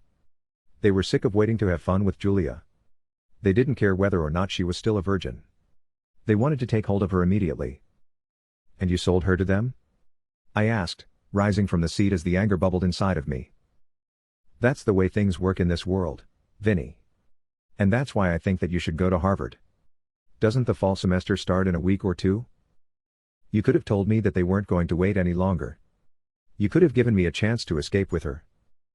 He started laughing and sat up straight on the couch. He took a couple quick puffs on the cigar and put it in the ashtray. "You're fucking adorable," he said. "You really are like your father. Willing to risk everything for a woman that you should have nothing to do with. Pathetic." I was going to explode. My hand moved down to my holster. "What the fuck did you say?" "I said you're just like your father. He decided to marry one of our enemies. The fucking Chambers. And it's no wonder he produced such a worthless son such as yourself. With a worthless bitch like your mother it was." Bang. Bang. Bang. Bang. Bang. Bang. I emptied the clip into him and kept squeezing the trigger even after there were no more bullets left. His big body lay slumped on the couch, then rolled off and fell to the floor. 16. Julia. After they threw the bag over my head, something slammed into my face several times. I lost consciousness and was plunged into darkness. When I woke up, I was in a dark room with my hands tied behind my back. They had stripped away all of my clothes except for my pink bra and panties. My pale flesh felt cold and dirty pressed against the linoleum floor. This was what I got for trying to return to my old life and some sense of normality. What a nightmare. I heard loud, drunken, male voices. I wish I could say that there was no telling what they were going to do to me. But in reality, it was very clear what they were going to do. They were going to ravage my body, penetrate all my holes, and take the precious treasure of my virginity away from me in the most brutal of ways. I would be forced to live the rest of my life with the trauma and the pain. It was my foolishness and stubbornness that had put me in this situation. All I had to do was resist the urge to run into my mother's lifeless arms. All I had to do was reject the lying and pretending that my parents had taught me to embrace throughout my life. Vincenzo was offering me something real. It was dangerous, it was crude, it was violent, but it was real. That was something that I had never experienced. But I'd been too afraid to believe him, too afraid to let him protect me, and take me somewhere where I had never gone before. And now I was going to pay the price. Where was my mother? The last thing I could remember was the pathetic explanation she'd given me of her betrayal. Now within the space of a few days, I had been betrayed by both her and my father. I was never going to see Vincenzo again. Hot, bitter tears rolled down my cheeks. Suddenly, the light in the room flicked on. It took my eyes several moments to adjust to it. I opened them and closed them. And when I saw that grotesque, half-naked body standing in front of me, I almost wished that someone would have ripped my eyes out. A fat man with his shirt off, exposing his sweaty belly, stood in the doorway. He had a beer in one hand and a cigarette in the other. His face was bloated and red. At that moment, I couldn't have imagined a more disgusting sight. My mind quickly flashed back to what I'd said to Vincenzo before we left the bedroom in search of an exit. I told him that instead of allowing me to be captured, I wanted him to kill me. I wanted him to bring things to an end before I experienced the humiliation of being ravaged by multiple men. Never in my life had I imagined that those words would come out of my mouth. And I meant every one of them. Unfortunately, Vincenzo wasn't there to save me or to put me out of my misery. "Nice to see you're awake, sleeping beauty," the brute said, leaning his head back and taking a long swig of his beer, then belching loudly. I frowned in disgust. My entire body quivered. Moments later, several armed men appeared at the entrance. They pushed the shirtless, sweaty drunk out of the way, cursing and threatening him. Maybe these men are here to save me. I couldn't help thinking. Maybe it was Vincenzo who had sent them. He had figured out what his uncle had done, and even though he was disappointed and angry with me, he still had seen fit to rescue me. About 10 of the armed and masked men filed into the room. The sound of the boots stomping against the floor was terrifying. They formed a semicircle around me and took off their masks. Their 20 to 30-something faces all seemed to blend together into one hideous, menacing visage. Once they had assembled around me, a tall man in a well-tailored suit came into the room. I figured he was the leader. Maybe I can win his sympathy, I told myself. And he'll somehow end up sparing my life. He stood over me for a few seconds, then kneeled down so that we were looking eye to eye. He was devilishly handsome, but there was certainly something mean and sinister about him. I knew immediately that I wasn't going to be able to trust him. "It's nice to meet you, Julia," he said. "My name is Riccardo Caravaggio. Please, I didn't do anything wrong. I don't know who you are. And I don't know anything about this mafia world. All I want is to get back to my normal life." He smiled, then he extended his hand toward me. Instinctively, I recoiled. When he saw my reaction, the smile disappeared from his face. Immediately, I regretted my reaction. If I had any chance of making it out of there alive, then I was going to have to hide my true emotions. And I was also going to have to remain as calm as possible, something which seemed like it was going to be nearly impossible given the vulnerable and nightmarish position that I found myself in. "You've probably never heard my name, Julia. But I am the son of Dino Caravaggio. When I was only a child, my father was tortured and killed by the Antonellis. That thug Gianluigi pulled the trigger. But it was Leonardo who called the hit.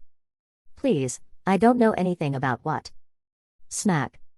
He slammed his open palm into the side of my face, cutting my words short and knocking me on my back. "I'm sorry to be so rough with you. But I would prefer if you would shut up for a few minutes and allow me to explain why you're here." There wasn't much I could do. Shutting up and listening to him seemed like my best option. "I wasn't a fan of your father. But that's just out of principle. I despise all politicians, yet I'm very grateful for the role he played in eliminating Leonardo and his wife. That should have been done years ago. So I want you to understand that you're not here because of anything that your father did." "Does that mean you're going to let me go?" I couldn't help asking. He stared at me coldly, then smiled and ran his finger down my cheek. "Don't you worry about that, sweetheart. It's not our intention to keep you here any longer than you need to be. Do you understand?" "Yes," I said, nodding up and down. "Thank you." "You're welcome. But let me finish explaining why you're here. Okay. Once again, I nodded up and down. Nothing was reassuring about the way he was looking at me, the tone of his voice, or the way that he continued rubbing his finger up and down my cheek. It's come to my understanding that you've spent a lot of time lately with Vincenzo Antonelli, the son and nephew of my two arch-nemesis. That's disappointing. That's not the type of person a young woman such as yourself should be associating with. And from what I've heard, you two have done a lot more than just associating with each other. Isn't that right? My face flushed red. Why did this man, who was a complete stranger to me, care whether or not I hooked up with Vincenzo? Why was that any of his fucking business? But of course, I didn't say that. It would have only earned me another hard slap. I'm not sure what you're talking about, but I. Smack. The hard slap that I feared came anyway, knocking me back and banging my head on the floor. Don't lie to me, you stupid bitch. You let him fuck you and take away your virginity. You gave it away to an Antonelli. Isn't that right? Yes, it is, I replied defiantly, knowing that lying might be my only chance to escape. I gave it to him. He fucked me. I'm no longer a virgin. So why don't you find another girl who is and leave me alone? Did you like getting fucked, Julia? Was it everything you imagined and more? I loved it. It was incredible. He smirked and stood up. Towering over me, he put his hands on his hips and shook his head from side to side. I'm very glad to hear that, young lady. And so are my men. I swallowed hard. Maybe I said too much. I just couldn't keep my damn mouth shut when I needed to. If you enjoyed fucking one guy, think of how much more fun you'll have with 10. My eyes opened wide with shock. He really wanted to go through with this. What a sick bastard. I'd hoped that lying and saying I was no longer a virgin would be a turnoff. I thought they wanted something pure and untouched. They wanted to ravage it, sully it, break it, and scar it for life. But apparently, that didn't matter. The fact that I was young and vulnerable was all that they cared about. They could have their way with me. That's what was most important to them. You men should probably begin undressing. She wants it. You can hear the hunger in her voice. Only 19 years old and she's already a whore. Your daddy would be so proud. Too bad he's dead and can't witness it with his own eyes. Fuck you. I'm glad the Antonellis killed your father. It's probably what he deserved. And once Vincenzo finds out what you did to me, he's going to kill you. After a few tense moments of silence, he exploded with laughter. Vincenzo? The preppy kid who's only been in this business for 3 days? That's who I'm supposed to be afraid of? I wasn't sure how to respond. I didn't know if there was any truth to what he was saying. I had assumed that Vincenzo had been a part of his family's business for all of his life.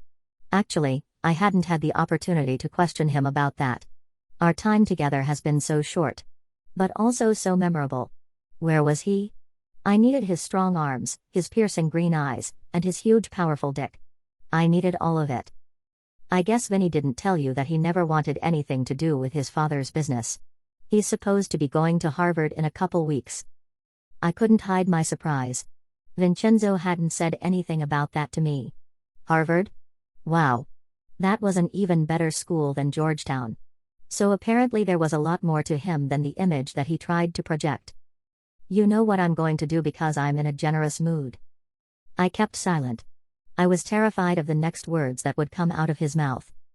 I'm going to allow your lover boy, Vincenzo, to watch as all my men have fun with you.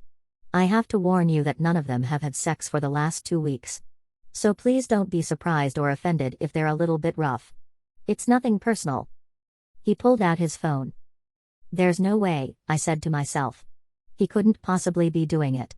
No human being could be that sick and cruel. Vincenzo, he said. It's nice to see your face again.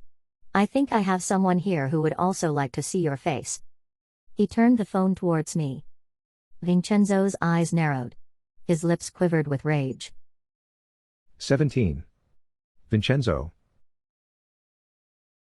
I spent a few moments standing over my uncle's lifeless body. I couldn't help wondering what my father would have thought about what I did. Would he have been ashamed? Angry? Or bitterly satisfied? In some ways, I had known for a while that this day would come. There was no way that John Luigi and I would ever be able to coexist. It would have been nice if we could have come to an amicable split.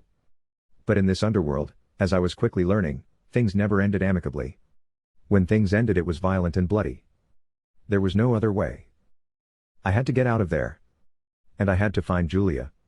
If I didn't get to her before she was. I didn't want to think about what could happen to her if she was in a room alone with bloodthirsty mafia thugs. The images that came to mind were too disturbing. I quickly brushed them away. I spent the next 10 minutes rummaging through my uncle's office in search of guns, bullets, and any other type of weaponry. I managed to find a couple pistols, 3 boxes of bullets, and a smoke grenade. It wasn't much. But I was going to have to make do. As I turned to leave the room, I heard footsteps rushing towards me. His 3 henchmen. They would all be heavily armed. I took several deep breaths and steadied myself. "Boss! Boss!" they screamed. I quickly opened the door, then hid behind it.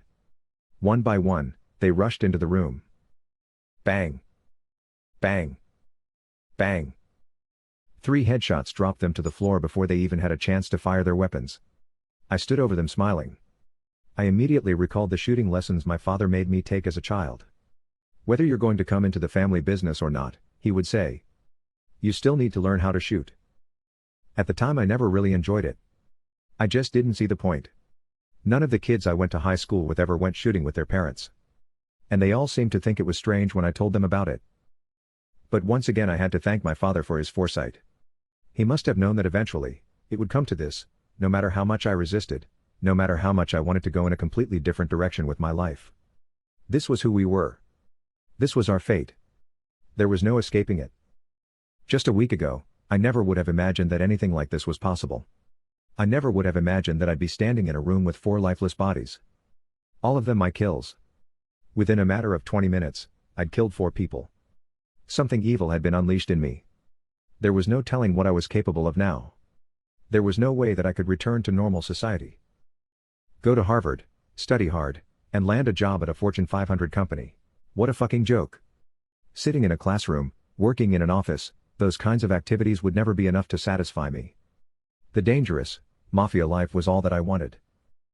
A life in which you broke the rules that everyone else in society followed. And you followed rules that normal people had no understanding of. But I wasn't going to do it alone. That wouldn't have been possible.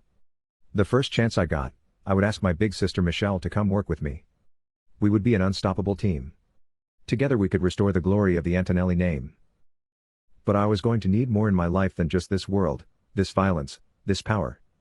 What I experienced in the days I spent with Julia was unlike anything I'd ever imagined.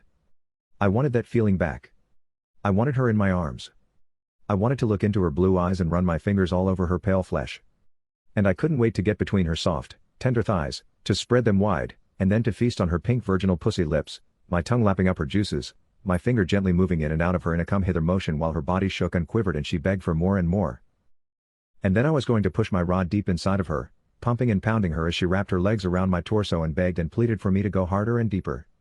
And eventually, I wouldn't be able to take it anymore. The grip of her pussy on my dick would be too much and I would flood her womb with my seed. I was going to make her my woman. My wife. The mother of my children. I felt an insane amount of energy coursing through my veins. I felt like I could shoot fire from my nostrils. I loaded the guns. It was time to find her. Right before I left the office, I heard what sounded like a groan. I spun around. It was my uncle. Apparently, he wasn't dead yet. His eyes flickered open. In a whisper, he said, "It's too late.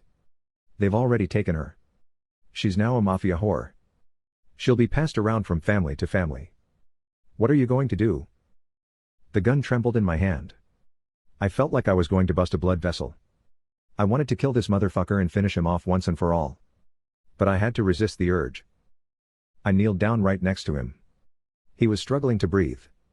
I kept my eyes on the bullet wounds in his chest and arm. "Why are you still here?" he said.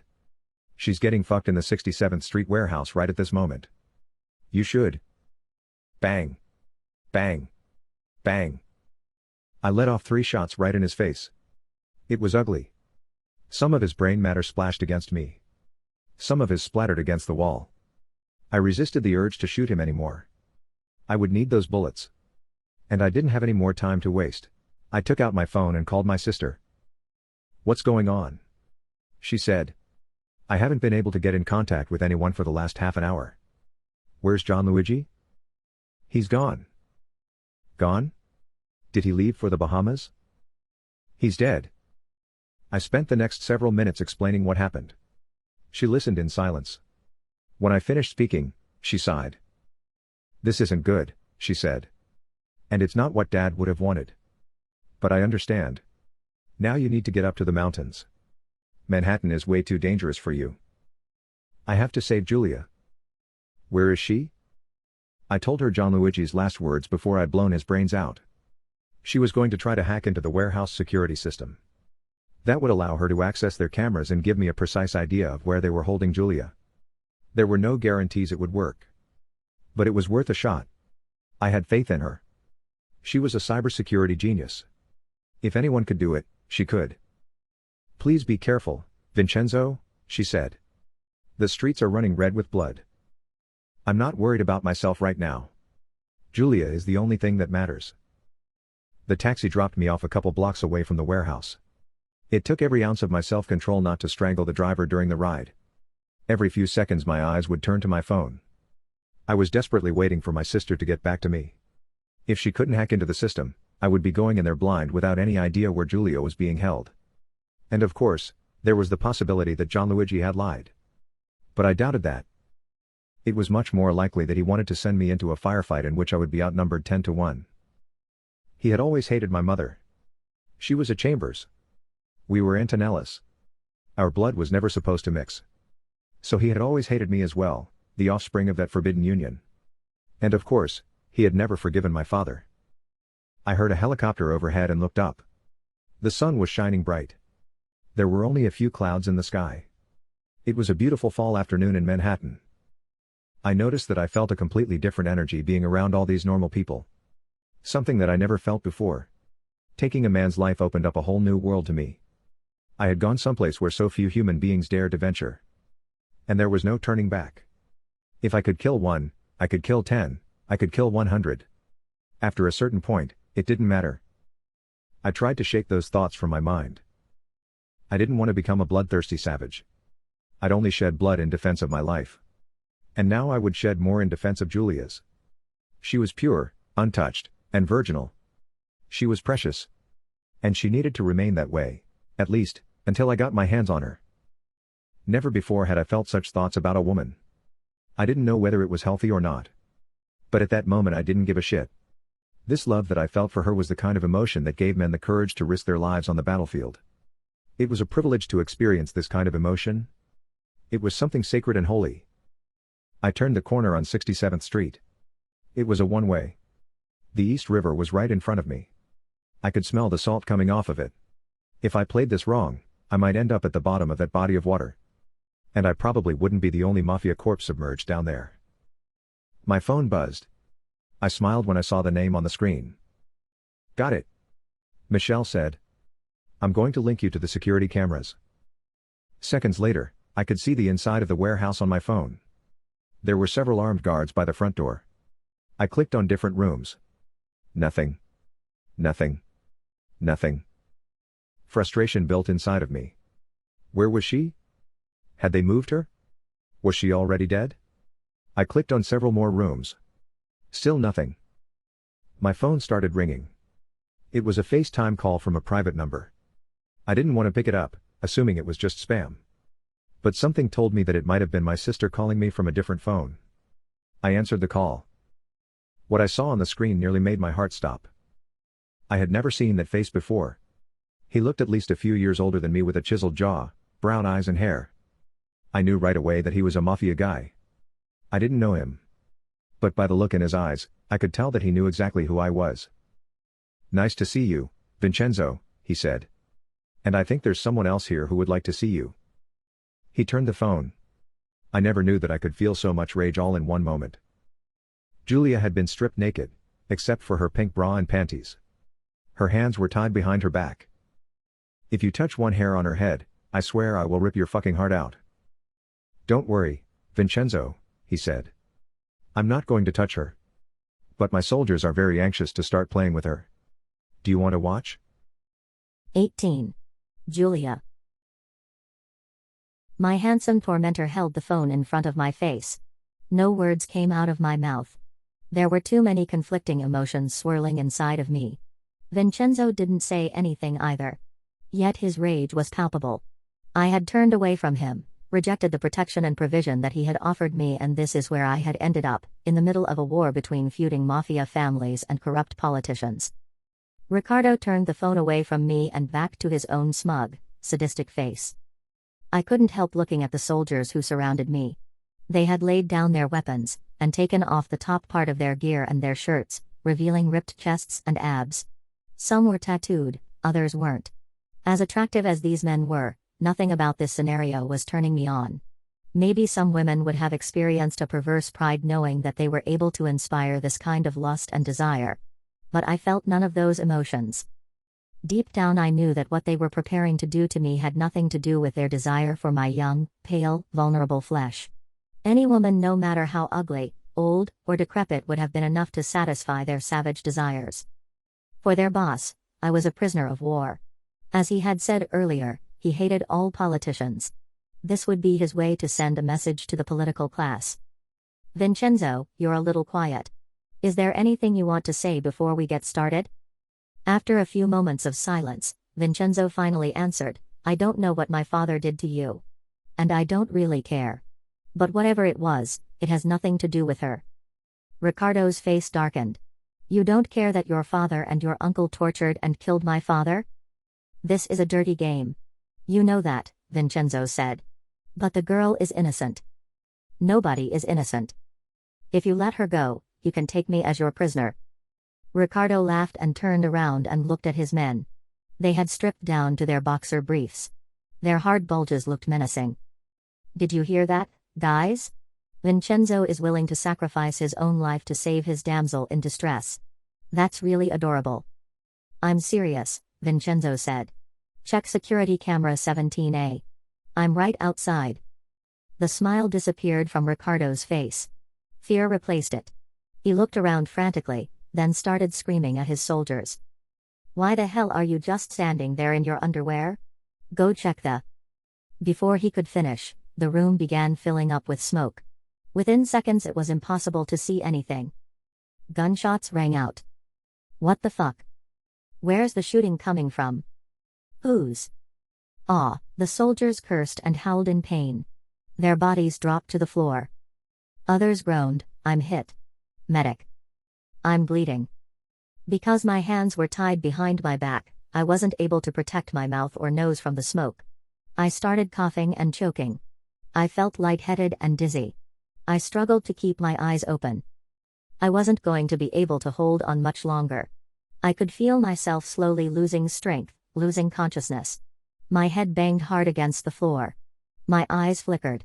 Then something tugged on my arm and dragged me across the cold floor, through the smoke, past the groans and screams. A man's strong arms picked me up and threw me over his shoulder. I still couldn't see his face. The entire warehouse was filled with smoke. An alarm was going off. Loud, desperate voices echoed from every direction. Gunshots whizzed past my head. We're almost safe, the man carrying me said. More bullets whizzed past us. I knew that voice. Vincenzo. There was no way we were going to make it out of there alive. Too much gunfire. Too much smoke. Too much chaos. He kicked a door, then grunted. He kicked it again, then cursed. Where's the girl? Someone screamed. She's not in the room. Find her. Gunfire ricocheted off the walls. I'm hit. Someone yelled. He put me down on the floor. Keep quiet. We're almost there. I could barely see his face through the smoke. If my hands weren't cuffed behind my back, I would have wrapped them around his neck. I would have grabbed his face and kissed him deeply, sharing a moment of passion with him in the midst of all this madness and danger. He had come to save me. He had risked everything for me. Even after I walked out on him, stubbornly refusing all that he had to offer, he had still come back for me. That's how strongly he felt for me. He backed away from the door and took several deep breaths. Then he ran forward and slammed his shoulder into it, knocking it off its hinges. Sunlight flooded into the warehouse. And so did the sounds of the city street. Vincenzo picked me up and threw me over his shoulder again. The door. They're getting away. Shoot. Shoot. Voices behind us screamed. We weren't going to make it. Ah. Vincenzo groaned. He lost hold of me. I fell to the concrete. He lay next to me. He reached for his shoulder. Fuck, he said. They shot me. More bullets blazed toward us. The footsteps of the soldiers came closer and closer. We were sitting ducks. If they captured us and brought us back into the warehouse, there was no telling how brutal and sadistic they would be. They would give Vincenzo the ultimate punishment for his bravery, but before they killed him, they would force him to watch as they put me through an unimaginable hell. He finally got back to his feet, pain etched on his face. He tried to pick me up, but it was no use. His arm was badly wounded. We were going to be captured. With his one good arm, he lifted me to my feet. I stumbled and nearly fell over. He pulled me tight to him. I closed my eyes and breathed deeply, taking in the scent of his courage, strength, and bravery. His raw masculinity made my legs weak and my pussy wet. If he had asked to, I would have let him fuck me right there in the back street we were running through. I didn't care about getting away. I didn't care about returning to my normal life. The only thing I wanted was him. I wanted his hands all over me. I wanted his mouth locked on mine. And I wanted his big dick inside of me, breaking my hymen, pounding me into submission, making me feel a pleasure and a pain that went beyond anything that I could have ever imagined. That's all I wanted. He turned around. His eyes grew wide with fear. I turned. A huge black SUV was barreling towards us. It was going to run us over. This was the end of the line. He jumped on top of me, shielding me from the impact. The SUV came to a skidding stop inches in front of us. The license plate was right in front of my face. Massachusetts. The driver's side door opened. A tall brunette with ripped blue jeans and a white tank top got out. She had a huge black gun in her hands, some type of semi-automatic rifle. "Vinny!" she yelled. "Get in the car." She started firing. Soldiers screamed and groaned. "Retreat! Retreat!" they yelled. The mysterious woman continued firing. Nearly all of them scurried back into the warehouse. Vincenzo raised himself from the concrete and picked me up as well. We both limped to the SUV and got into the backseat. The woman fired off several more rounds, lowered the gun, and rushed back into the driver's side seat. She slammed the door shut, revved the engine, and we were off. But they weren't going to let us get away so easily. Bullets followed us, breaking the glass. I screamed. Vincenzo put his hand over my mouth. I stared at him, terrified. He looked like he was about to pass out. My chest heaved. My semi-nude body was covered in sweat and dirt. I tried my best to calm down. The car turned onto a main city street and it wasn't long before we were on the highway. As we sped along the Henry Hudson Parkway, heading north away from Manhattan, I lay my head on Vincenzo's lap. He ran his fingers through my hair and then kissed my forehead. I looked toward the front mirror. The brunette who had saved us was staring at me. She smiled with her eyes. "Nice to meet you, Julia," she said. "I hope my younger brother did everything to protect you." I nodded up and down. "Yes, he did," I managed to say, looking up at the man who had risked everything for me. "I'm glad to hear that. Maybe he can be a gentleman and get that blanket from the back seat and put it over you." Vincenzo smirked and shook his head. "Thanks, sis. Where would I be without you? Probably dead and buried. Dad always said that you would be the right person to take over the family business. That was only because you didn't want to. No, it was because he knew that you're fucking brilliant. And you have really big balls." She didn't respond right away. Instead, she smiled. "Thanks," she finally said. "Except for the balls part." They both laughed. I smiled. It was nice to see him interacting with his sister. The energy was so much different from how he interacted with his uncle. As an only child, I had always wondered what it would be like to have a sibling, especially an older one. "I almost forgot," he said. "I need to get you out of those cuffs. Even though they do look really sexy on you." "Vinny!" his sister yelled, annoyed with him. "I'm just telling the truth," he replied. "I have a toolkit under the seat," she said. "You should be able to find something in there." He spent the next few minutes rummaging through a toolkit. He found a small screwdriver. He fiddled with the lock and after a few tries opened the cuffs. I shook my wrists. The metal had dug into my flesh and left its mark. Then I did what I had been desperate to do for the last few hours. I grabbed his face and brought our lips together and held them there. I pulled back and then pressed my lips against his again. Our eyes twinkled. An electric sensation shot through my body. "Not here in the car, you guys," Michelle said. "Once we get to the cabin, you'll have plenty of alone time." "Cabin?" I said. Vincenzo explained that we would be spending some time up in the Catskill Mountains. It would be the safest place until the blood dried in Manhattan. That was fine with me. I couldn't think of anything more romantic than spending time in a mountain cabin with the man who had risked his life to protect me.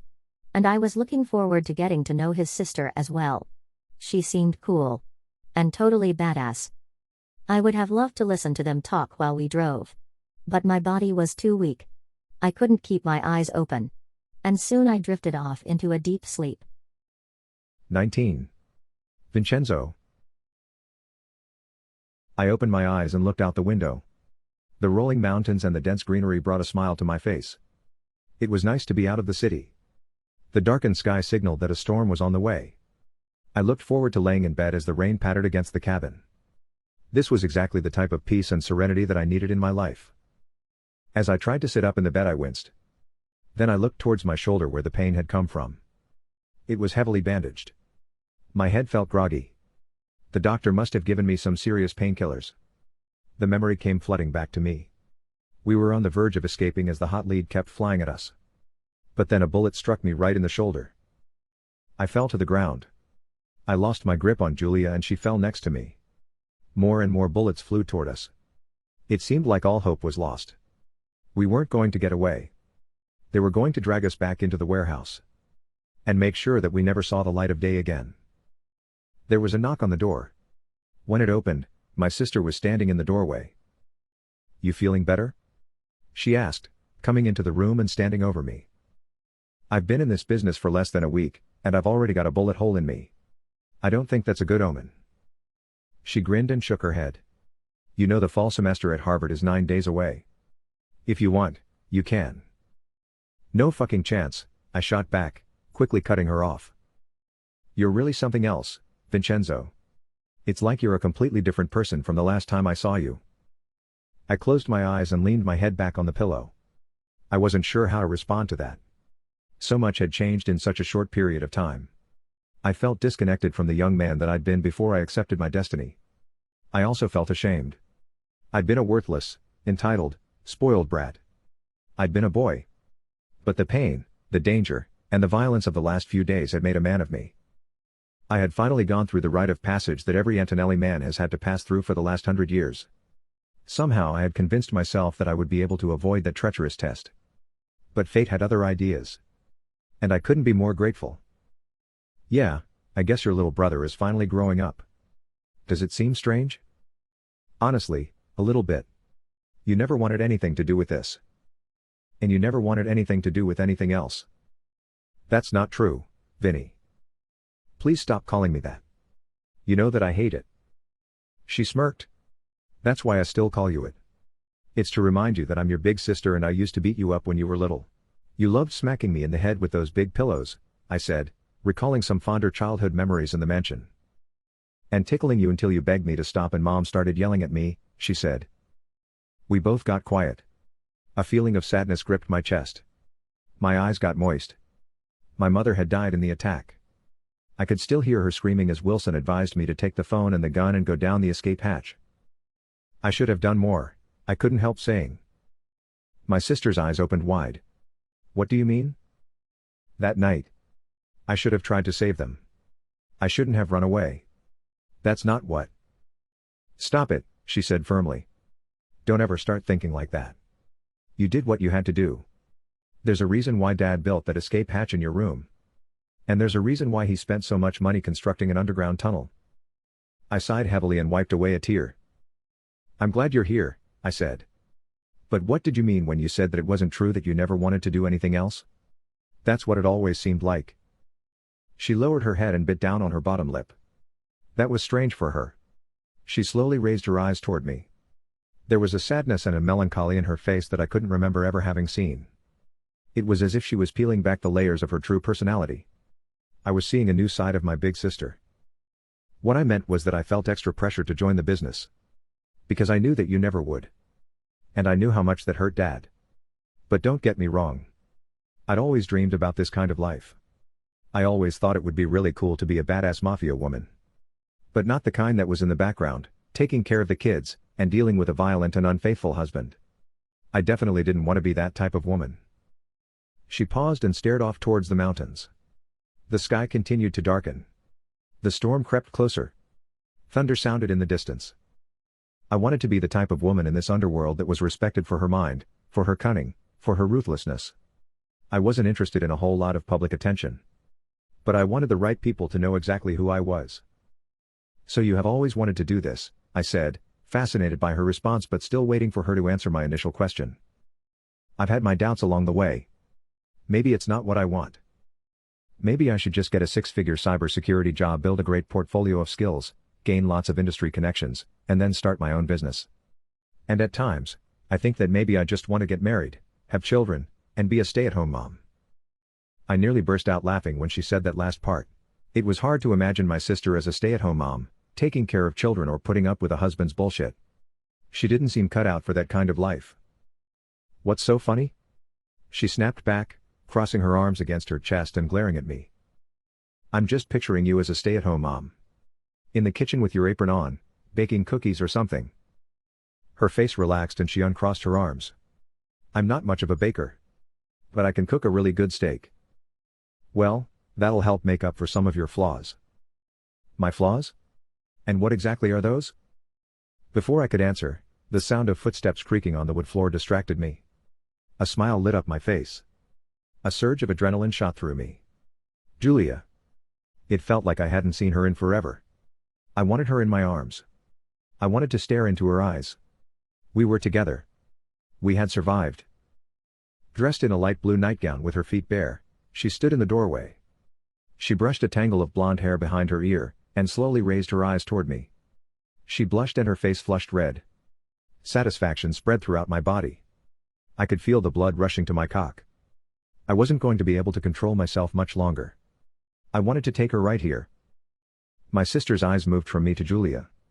She shook her head. I think it's time for me to go, she said.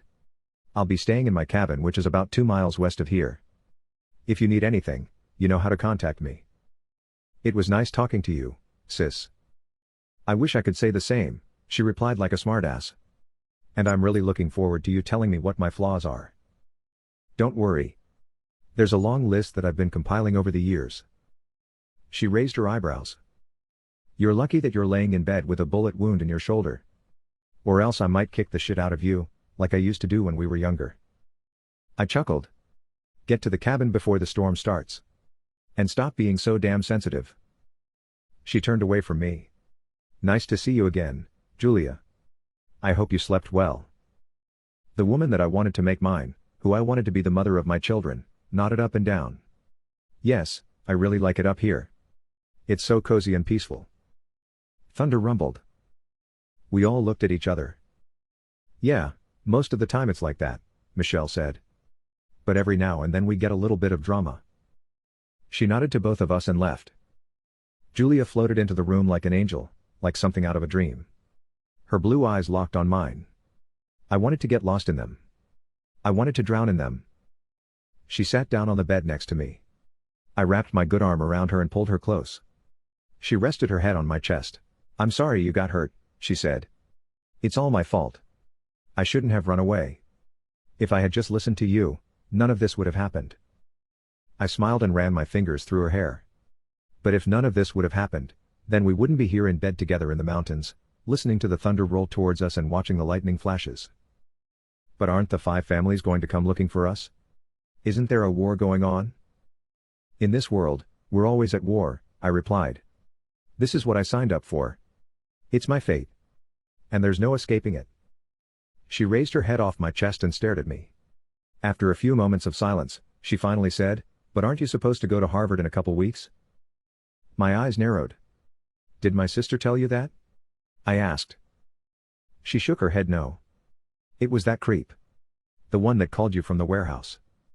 Caravaggio, I think his name was. I smirked and shook my head.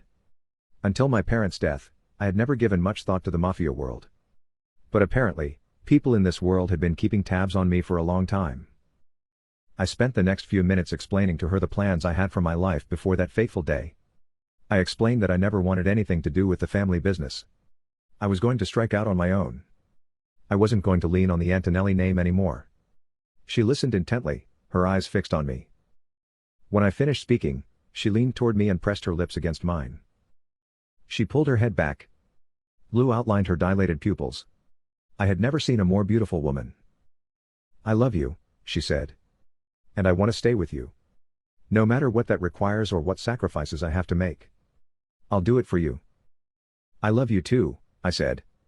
Then I grabbed the back of her head and pushed our mouths together. Our hands roamed up and down each other's bodies. Our tongues thrust in and out of our mouths. My blood-filled, rock-hard, pulsating cock was going to explode. I reached between her legs and felt the wetness of her desire. She closed her eyes and moaned. Please fuck me now, she said. Take my virginity. I can't wait anymore. Epilogue, Julia. This was the moment I'd been waiting for. It was finally here. My entire body was quivering with excitement and anticipation. His fingers gently rubbed up and down my wet pussy lips, teasing me, and preparing me for what was yet to come. I closed my eyes and moaned. Like a woman possessed, I lifted his shirt up over his head, then tore off his boxers and tossed them on the floor. His big, beautiful, menacing cock popped out. I paused for a moment to stare at it, licking my lips hungrily, my pussy flooding with desire. A loud burst of thunder shook the sky. Heavy rain began to fall on the cabin. Those primal sounds of nature sent shock waves of lust through my body. I wanted him to fuck me with the same force of the sky-shaking storm. I wanted him to make my virginal pussy overflow and drip like the sky was releasing its juices onto the mountains. He pressed his body on top of me. Our lips locked. He thrust his tongue deep into my mouth. I wrapped my arms around him and pulled him tightly to me. This kiss was unlike any other I'd ever experienced. It felt like he was kissing my soul, touching something deep within me that no one had ever reached before. I grabbed his dick. It felt so full and hard in my hand. As we continued kissing, I rubbed it up and down against my pussy lips. When the huge head hit my clit, an uncontrollable spasm took hold of me. He reached out and grabbed my neck. I opened my eyes wide with fear and excitement. I never would have imagined that 5 strong fingers wrapping around my throat would be such a turn-on. But that's exactly what it was. This felt so dangerous. Even though he only had one good arm, he could still so easily overpower me. He could do whatever he wanted to me up here in the mountains. There was no way I'd be able to defend myself. But I trusted him with every fiber of my being. I would beg, grovel, and plead. Whatever he wanted from me, I would do it. That was terrifying. But so fucking exhilarating. He took my hand off his cock. For a moment, I thought that maybe I had done something wrong. Did he not like how my fingers felt wrapped around his beautiful, man meat? Be patient, he said. I'm going to give it to you. But you're going to have to wait. No, I moaned. I've already waited long enough. His grip around my neck tightened, making it hard for me to speak or breathe. I nodded up and down in submission, letting him know that I was willing to do anything he wanted. If he wanted me to wait, then I would wait. I just hoped that it wouldn't be too long. He finally took his hand off my throat. For a few seconds, I gasped for air. He looked down at me, smiling wickedly, his pupils dilated with desire, sweat glistened on his lean, muscular torso. When I finally caught my breath, I ran my hands down his sculpted pecs and abs, admiring their hardness. Lightning flashed in the sky. The rain pounded against the wood cabin. He cupped my breasts in his hands and began gently licking the nipples, swirling his tongue around them, and then he gently bit and nibbled on them. I arched my back, closed my eyes, and moaned. He had complete control of me. When he finished pleasuring both of my breasts, he began kissing a long, slow trail down my stomach, each kiss bringing him closer and closer to my never-explored temple of love, the doors of which were aching with hunger, desperate to be penetrated, pounded and pumped, fucked into oblivion, fucked until I lost complete control of my body, until electric orgasmic shocks took hold of me and turned me into a woman. The closer he got to my pussy, the more my legs trembled. I'd waited so long for this. But he was determined to make me wait even longer. At any moment I felt like I was going to explode and start screaming. Thunder exploded in the sky. He lifted his head up and smiled. "I'm almost there," he said. "Do you think you can hold on much longer?" "Yes, yes. Keep going. Please." He lowered his head and continued kissing. When he was just inches away from my love mound, he skipped over it and put his head down by my knees. He was taunting me, teasing me, taking me to my breaking point, then pulling me back. He kissed the insides of my thighs gently, moving from one to the other, getting closer and closer, and then he slipped one finger inside of me. I leaned my head back and gasped. He pushed the finger in and out of my tight, virginal cunt. While the finger continued its back and forth movement, he began licking up and down, across and diagonally on my wet pink, pussy lips. Then he took the finger out, and licked from the bottom of my pussy to the top, flicking his tongue against my clit. He repeated that motion, and each time he hit the clit, I nearly exploded. He laid his tongue flat and I thrust my pelvis into him aggressively, moving my pussy up and down his tongue as I pleased. What an incredible feeling. Stick it in. I can't wait anymore. He held my hips firmly in place and pushed me back down onto the bed. Then he started sucking on my blood-engorged clit, like there was some secret, sweet, sacred nectar inside of it. I never imagined I could feel so much pleasure surging through my body. My legs quivered and I would have fallen off the bed if it hadn't been for his strong grip on my hips. The trembling and quivering wouldn't stop. I lost complete control of myself. Where his tongue had just been licking, now he rubbed the head of his big cock. He stopped abruptly, then grabbed my neck. "Look at me," he commanded. It took me a few moments to get control of myself and to keep my eyes from floating around so that I could focus on his face. His intense eyes were fixed on me. "Are you sure you want this?" he asked. "Do you really want my cock to penetrate your virgin pussy?" I wasn't sure why he was asking me these questions. Wasn't it obvious that I wanted it? That I was desperate to have it?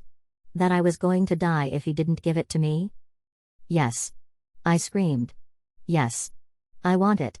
More than anything I've ever wanted in my life. Lightning flashed. He pushed the head of his cock inside me. My mouth opened but no sound came out. He was so fucking big. His cock was going to split me in two. But that's what I wanted. And what I needed. The pain and the pleasure of his giant rod breaking me and making juices explode from my cunt. He pushed inside deeper and deeper, making my walls expand, making me wetter and wetter. I wrapped my legs around his torso. His strong hands gripped both of my ass cheeks. The walls of my cunt tightly gripped his majestic rod. It was so fucking long and thick. But it felt like it was perfect for me. It also felt like it was going to rip right through me and destroy my insides. That possibility filled me with a perverse pleasure. I wanted it. I needed it. Gradually, his rhythm began to pick up as he thrust his hips into me harder and harder. The bed creaked and shook as if it was going to give out under the force of our fucking. I didn't care about that. I needed it harder and deeper even though it already felt like he was going to break me. I pounded my fists against his chest and then clawed into his flesh. "Fuck me." I screamed. Thunder boomed and shook the sky. Harder. He put his hand over my mouth and squeezed tightly. I had no choice but to shut up. And then he really started pumping, slamming his hips into me as another orgasm took hold of my body. "Come on my dick," he yelled, pounding harder and harder. "Come all over it. And keep shaking, you dirty fucking slut. I'm going to turn you into my personal whore." He took his hand off of my mouth. "You want that? You want to be my little mafia whore?" Yes, yes, I said. "Please make me your whore. Don't stop. I'm coming. I'm coming. Oh my God." "Shut up," he grunted, then tightly wrapped his fingers around my throat. God damn it, I loved when he did that. He could keep his hands wrapped around my throat for as long as he liked. Any time of the day, in or outside the bedroom. "Are you going to come?" I asked, hoping that it felt as good for him as it did for me. "I want you to shoot your load inside of me. Please fill me with your seed." He smiled, then cocked his arm back and slapped me hard across the face. I was stunned and dazed. He slapped me again, making my ears ring. It was an exhilarating feeling. My face stung and flushed red. My legs were still shaking. Suddenly, he stopped pumping in and out of me. We were both panting, our bodies covered in sweat. I wrapped my arms around him and pulled him toward me. We kissed, our tongues swirling in and out of each other's mouths. And then he pulled back. "Did you come me yet?" I asked. He continued panting for a few moments, then said, "We're going outside." I looked towards the window. The rain was coming down relentlessly. Lightning lit up the sky. Thunder groaned angrily. "But there's a storm," I said. "It's not safe to go out there." Instead of responding, he wrapped his hand around my neck and pulled me out of the bed, then he marched me butt naked out of the room and down the hallway. The cold, wooden floor creaked beneath my feet. He opened the door. The sounds of the storm exploded in my ears. This was insane. It was pouring. Our naked bodies were going to get soaked. He marched me off the front porch, and that's when the rain began drenching us. He spun me around and grabbed my ass cheeks, then hoisted me into the air, thrusting his huge cock inside of me. I threw my head back and gasped. He was killing my little, pink pussy. I squeezed him tightly, then bit into his shoulder. Wild, primal emotions took hold of me as the rain came down on us, as the lightning flashed and the thunder boomed. His cock thrust in and out of me as he grunted and groaned. I could feel it expanding. I dug my nails into his back as he thrust deeper and deeper. And then he exploded inside of me, letting his cum gush into my pussy. Out of breath and exhausted, he gradually slowed down. He held me in the air with my legs still wrapped around his torso and my arms wrapped around his neck as the rain poured down on us, and our collective juices leaked out of me. I had waited so long for this day. And it was greater than anything I could have imagined. He carried me back inside the cabin, his rod still deep inside me. "I love you," I said. "Please don't ever leave me." "I love you too. You'll be mine forever." End.